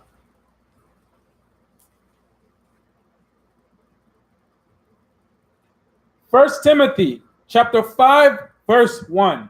Rebuke not an elder, but entreat him as a father, Right. and the younger men as brethren, Right. the elder women as mothers, Right. the younger as sisters, Uh-huh. with all purity. With all purity. Well, so what? Not because they're not blood lineage, meaning that you still deal with them as family. The children of Israel are all your family. The elders are fathers, the brethren are brothers, the young men is sons and daughters, young women is daughters. That's how we got to deal with them. So these laws, we apply it that way. So these laws for training children up is for us to collectively train our children up. Right? But we can't have, if my child is in here acting a fool and one of you guys yoke them up, I don't feel no way about it. Right? Because they're a child, they must be in order. If you're getting out of order, then somebody got to put them in order. If I can't reach them and you can reach them, hey, they look at me and I look at them like, listen. Right? If I eat, we have what we call our amas, right? And if our amas in the congregation, they're everybody's amma, right? Our abbas are everyone's abbas, right? So we got order of family order, structure within the congregation. So if there's an almond here and there's a bun or banaf acting up, and that almond's there, they can correct that child. Oh, don't tell my child what to do. That spirit don't belong in here. That's in the world. All right, you can take that world, that's a division spirit. And here we're all elders over all these children. Everybody understand that? And they to be put in order. All right? Especially from the mothers, because the mothers have that motherly way of checking the child. Right? And if the mother check the child and the child don't listen, here come that Abba figure. That's that second level of check. Right? That first, hey, tell y'all stop doing that. Take it like this. Next thing you know, here come the right? And they brought out of there. Right? That's the order we're supposed to be moving in. Everybody understand this? This is wisdom. This is what's going to keep us orderly, keep our children in check and understanding authority. A lot of children, they don't see their particular parent. That way nobody can't tell them nothing. They crazy. Any one of us can put them on your corner. But you got to have that understanding. We got to bring that understanding if you can. Right? People are overprotected. We understand why they're overprotected because in this world there's a lot of lunatics out there. But we leave this world at that door. Right? Maybe out in the world, you don't want nobody to say something to your child because you don't know what their intention is. And they try to be protected. But in here, this is Torah. This is a sanctuary. What's a sanctuary? A safe place. We have the elders here that we work diligently to continue to keep this a sanctuary. So if we see something that's unsafe, we're going to weed it out. All right? Hold on now. Let's finish this. Oh, that scripture popped up. Let's go back now. Ecclesiastes 30. So we can wrap this up. We're behind time. We started a little late. That's why we're going a little late. But this class is going to be from 6 to 8. All right, we didn't really get started till about 6:30, so we're going to go to 8:30, but it's going to be from 6 to 8. So keep that in mind. Got to come out early to catch this Wednesday class, huh? Wednesday class is called Wednesday Wisdom. We're going to be going over things that you can use on your daily life as an Israelite. Today we're going over child rearing, right? We're going to have classes on finance, on health, on everything, hygiene, everything, right? We're going to have class on everything according to Torah. We're going to bring out the scripture. We're also going to bring out the facts. We're going to bring out some things that's proven, some science along with the scripture that goes that aligns with the scripture. Okay. It's Wednesday Wisdom, things you're going to use every day. We're going to find out scriptures and information here. We're going to use this information every day. It's not just information to know, but it's information for you to put in action. Put these things in action. Now you're an Israelite. You can't keep living the way you were living before. You got to put things in action. Okay? You got to live this word, manifest this word. All right, read what you got. Scripture. What I call it? 30? Ecclesiastes 30 verse 1. Oh, yeah. Ecclesiasticus, chapter 30, verse 1. He that loveth his son causeth him often to feel the rod. Right. You know? That he may have joy of him in the end. Right. So you love your son, right? Let's go for your daughter too. But often to feel the rod. What is that? Correction. Right? Right? I was growing up, it was called licks. Okay? I don't know whatever which way your parent called it, you knew what it was when it was coming. All right, read. He that chastiseth his son shall have joy in him, right? And shall rejoice of him among his acquaintance. Right. Sometimes I know you don't want to do it. You don't feel like doing it, you're busy, you're this, but if you don't do it, then you can't be upset when they run amok, when they're out of control. All right, read on. He that teacheth his son grieveth the enemy. Does what? Grieveth the enemy. Right, read on. And before his friends he shall rejoice of him. Right, grieve with the enemy. Anybody will come against you, and they see your son is in order, right? They wish you harm. If your son is moving in the spirit, they're gonna be man. This guy can't be stopped. Read. And before his friends he shall rejoice of him. Right.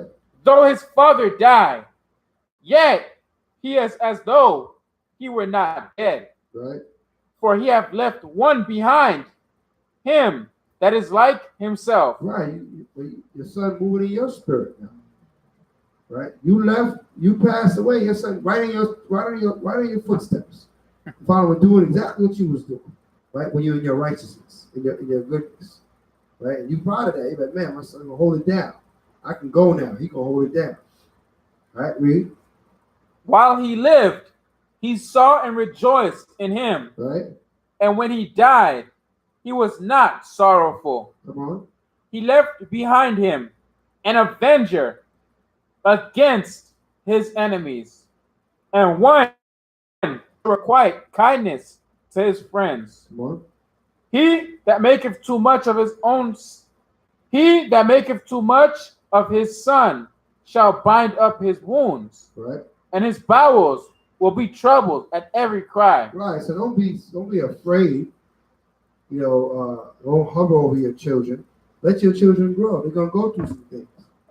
They're gonna have to cry. They're gonna have to get hurt. Right? You gotta let them grow. But at the same time, you gotta instruct them. Because if you worried every time they got a problem, then what? You're gonna bind up yourself. Some parents stress themselves out over what their children got and don't have. You ain't supposed to stress yourself out over it.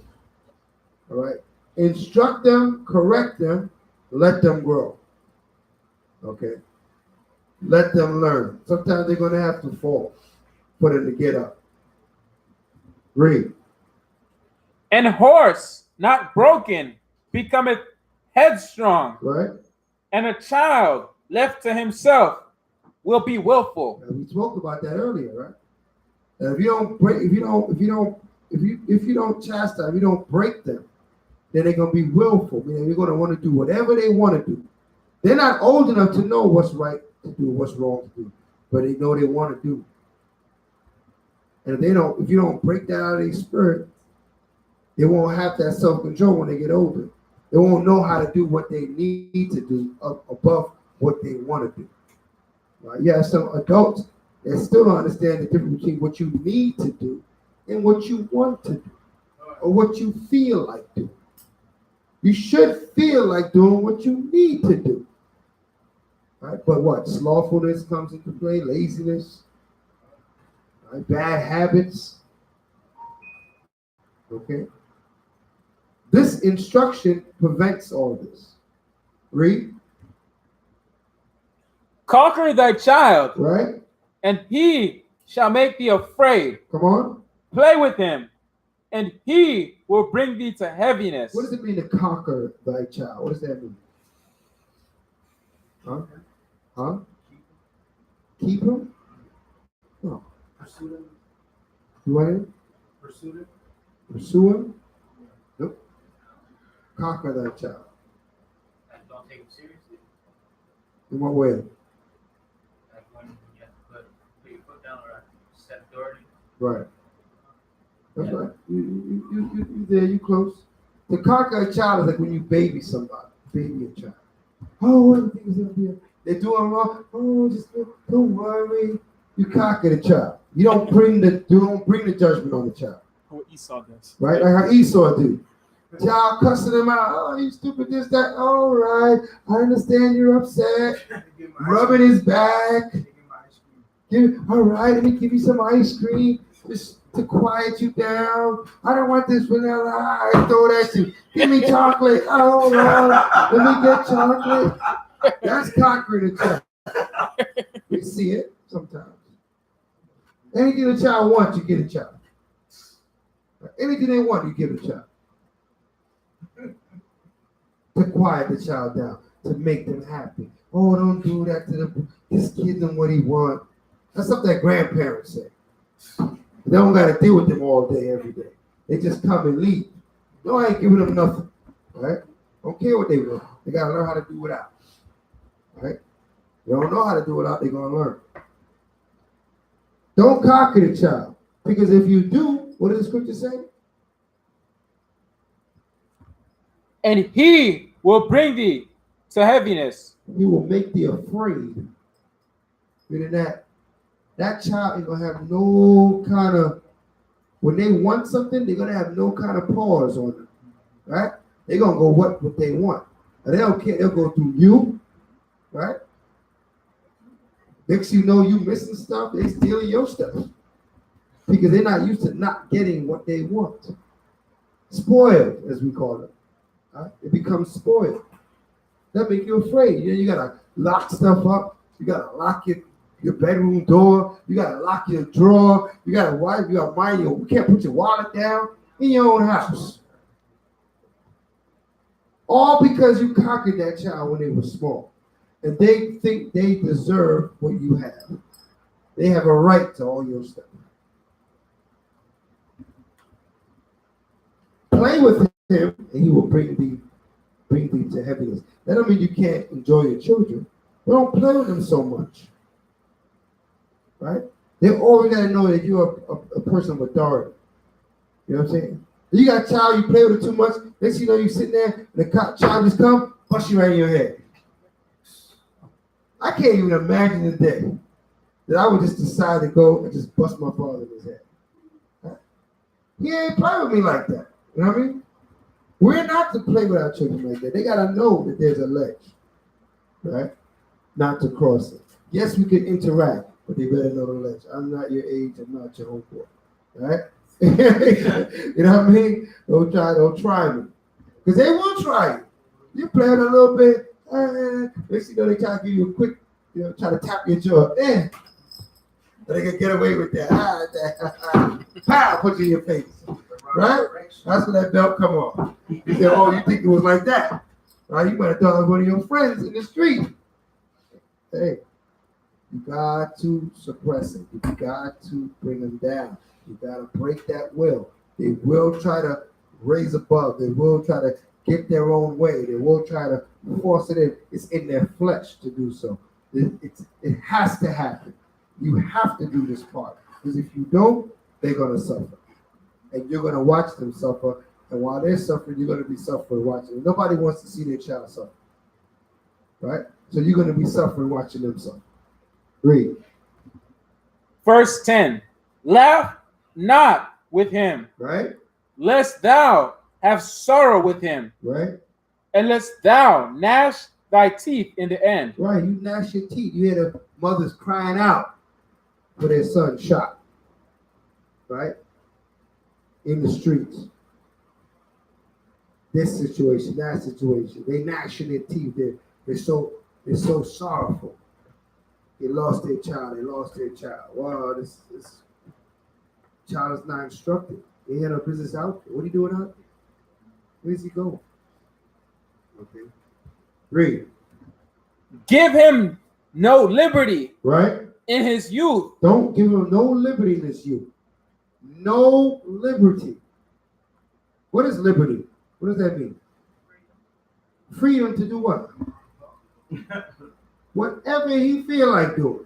Give him no liberty. They can only do what you let them do. They need to understand that. Right? No, you can do whatever you want, however you want to do it, whatever. Right? No, not whatever. No liberty. Read. And wink not at his follies. Right. Don't laugh when he does things wrong. That's foolishness. All right. Now sometimes your child might do some foolishness. It might be funny, but don't let them see you laugh. Right. Leave the room. Laugh about it later. Right. But you gotta have discipline yourself. Right. Read. Bow down his neck while he is young. Right. And beat him on the sides. Beat him on the sides. Okay? Bow down his neck when he's young. Meaning break that strong will. He should be, don't look me in my eye. Child, look down. Look at me. What are you looking at? Right? Put them through some drama. Stress them out a little bit. They need it. It makes them stronger. Right? Don't let them be so comfortable. Their fathers in the room, their mothers in the room. They shouldn't be that comfortable. You're not their friend. They got friends. They're at school. They're at the playground. You're not their friend. You are their parent all the time. They're not your friend. You need friends? Come here. We got friends here. Right? Get friends your own age. Your child is not your friend. All right, read it. Lest he wax stubborn and be disobedient unto thee, Okay, read on. and so bring sorrow to thine heart. Come on. Chastise thy son and hold him to labor. Hold him to what? Labor. What does that mean? That boy, listen, that daughter and that son supposed to be working.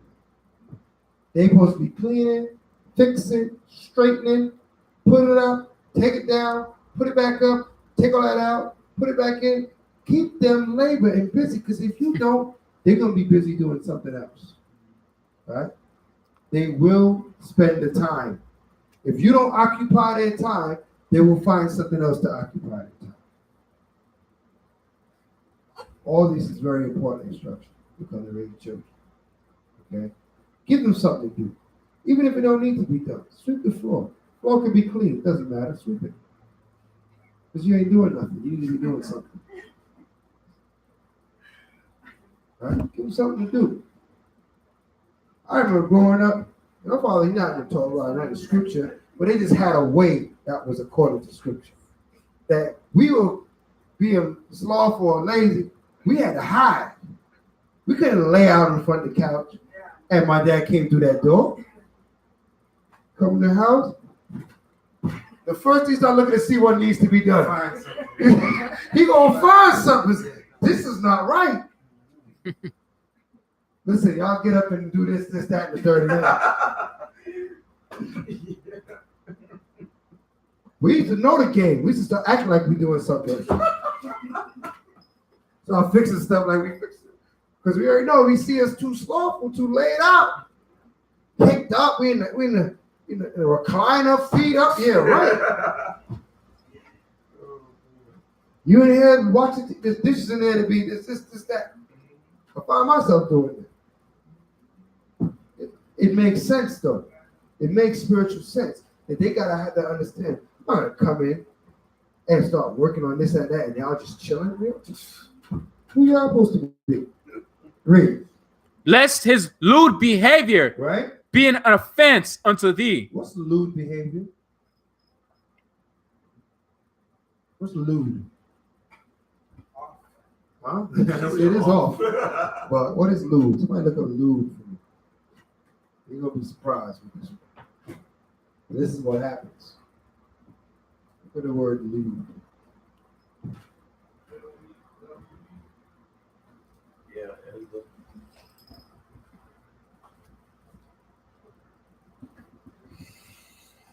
You're interested when you see this one.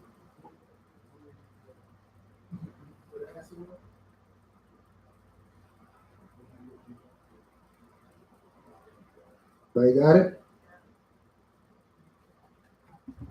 What it mean?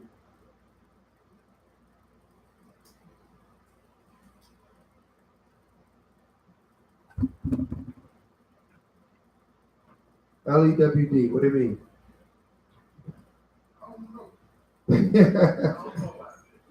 What it say? Rude and offensive in a Sexual man, that's what it mean. Maybe you don't know. Have you been around these middle school children?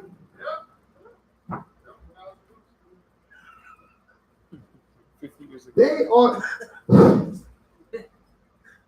Now, I can't even say middle school. It started elementary school now. Because what happens? That lust spirit get on them. And they automatically go to lewd behavior because they have no way of, there's no shame. Right? Because there's no instruction. Because they're just used to doing whatever they want to do. Whatever feels good. They get a feeling. They go with the feeling. Right? So what? As soon as they get to, I would say 5th grade, 6th grade in the area.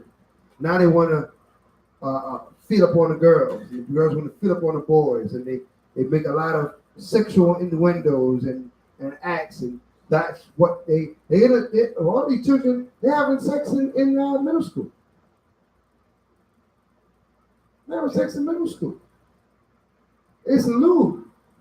All kind of lewd behavior. Just look at the school bus, see what kind of symbols you see, being shown to you from the school bus, right? As it passed by. Because they don't know how to turn that off. They don't know that there's a time and place. They just know about this feeling, right? This energy. They don't know what to do with that energy. So they just explode with it, right? So they see things in the videos, they see things here, they see things there, and they just act it out. They act it out. And they don't have enough sense to say, "Oh, I can't do that. That's you gotta be discreet. This is not the place, not time." No, those children, they are out of control in sexual acts. They gotta be watching them, all kind of acts. From, I would say, late elementary school. Lewd. That's exactly what it means. And that's what our children are. Okay? You gotta ask somebody that deals with our youth in the school system, and they'll tell you, right? The lewdness that they have to be, that's what they gotta watch out for more than anything else. Right? More than anything else. And to grab the girls want to grab the boys, all kind of men. They're out of control. So, sum it up. We must train up a child in the way that they should go. And when they get older, they should not soon depart. And they continue in righteousness. This is the first of the Wednesday class. The water of everybody coming out and supporting Wednesday class. It's a good turnout for the first time. All right, so give the Most High a hand. Hallelujah. We're going to continue to have these classes, like I said, topics that are wisdom, Wednesday wisdom, you can use throughout the week, use, throughout your life, and, learn to do things according to the Most High. Who we got on the check-in? Tell me who we got on the line, so I can say shalom to those that are online. That's at this wisdom class. You got to Sway J. Sway J? Yeah. All right, shalom, Sway J. Miami Boy 161. Miami Boy 161, shalom. Yavana J. What's that again? Yavana J. Yavana J, shalom. Burning Zeal. Burning Zeal. Burning Zeal. That's what I like to hear. Right? Hallelujah. The water for logging in. Jay Lee. Jay Lee. Yeah. Shalom to Jay Lee. Missile 1/3. Missile 1/3. Yeah, he's still shooting them down. All right. All praises, Missile 1/3. Tawab. What's that? Tawab. Tawab, good brother. All right. All right, good brother. Thanks for logging in. Shalom. Pretty Beth. Did that one again? Pretty Beth. Pretty Beth? Yeah. All right, Pretty Beth. Shalom. The water for logging in. Michael Wise. Michael Wise. Shalom. And Shada Dunkley. Yashada Duncan. Dunkley. Dunkley? Yeah. All right. Yashada? Shada. Shada. Yeah. All right. Dunkley. And All right. Kahan. Shalom. All Kahan. right. Kahan. Yeah, he was on earlier. All praises. Kahan is in the house. All right. What else you got? That's it? Yeah. Who's that? Nia Young. All right, Nia Young. Shalom. Water for logging in Wednesday wisdom. If anyone online got questions, they got classes they want me to do, there's topics they want me to address, just put it in the chat, or you can send it to our Facebook, or you can, what else they can send it to? Our email? I bet you don't send it to our email. I don't know who's checking our email these days. Oh, But yeah. I can check the you email. check the email, right? Brother say our brother Taji One, or check the email. You can email it to us. Those of you that's on our WhatsApp, if you're not on our WhatsApp and you want to be on it, just put it in the chat. We'll get you on our WhatsApp. You can pass information. You can inquire for information that way. Commented on the video. You comment on the video. Either way, we're here for our people. We're here to educate and uplift Israel in Torah. We're getting back to our heritage, who we really are. The Most High is returning a righteousness on the earth by the way of all of you. So, we labor not for ourselves only. All right. So, And Ashley Tatum. Ashley Tatum. Yeah, she said she'll be on the live stream every Wednesday. All right. Hallelujah, Ashley. Looking forward. If you have any questions, anything you want addressed, Ashley, let us know. And we'll put that together for you. Yeah, and Alcazar. All right. Alcazar. Zach Manatazak. Yeah. All right. We already know he's on the check. You can look out for us there. All right. That's a soldier. It's a soldier of LOC. All right. What else we got? Oh, that's it. That's it. All right. All praises. All right. So at this point, we'll say shalom to all those that's logged in. We're going to send up Psalms 133. So I'll say, Admadim Wapanya Yerushalayim, stand and face Jerusalem.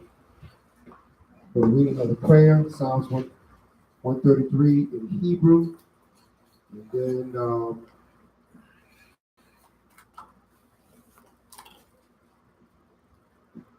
in English, Psalms 133. We blow the horn, Slaki.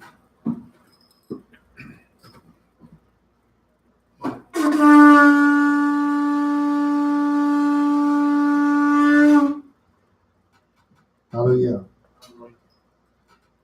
Shayar, Ha'awat, Ladwan, Hana, Ma, Tawab, Rama, Nayim, Shapath, Akim, Gum, Yachad, Kashaman, Atawab, Ail, Hara'ash, Yurad, Ail, Zakwan, Aharan, Shayurad, Ail, Payah, Marawathiwa, Kato, Harawan, Shayurad, Ail, Hariyah, Taziwan, Kaya, Sham, Tazawa, Yahweh, Af, Habracha, Kayam, I, Ha'iwalam, Bahashem, Hamashiach, Yahushua, Tawara, Yad, Aman.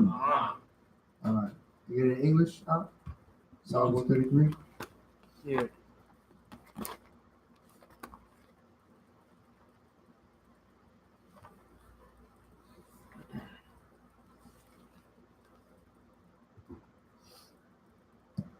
Psalms 133.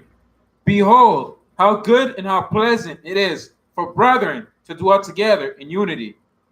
It is like the precious ointment upon the head that ran down upon the beard, even Aaron's beard that went down to the skirts of his garments, as the dew of Hermon, and as the dew that descended upon the mountains of Zion.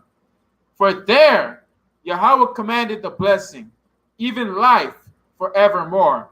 Bahasham, Hamashiach Yahushai, the water, the Miyad, Amen. Amen. All right, hallelujah. All right. All right, so for everybody logged in and sorry for coming out. All right. Continue to support the truth. All right.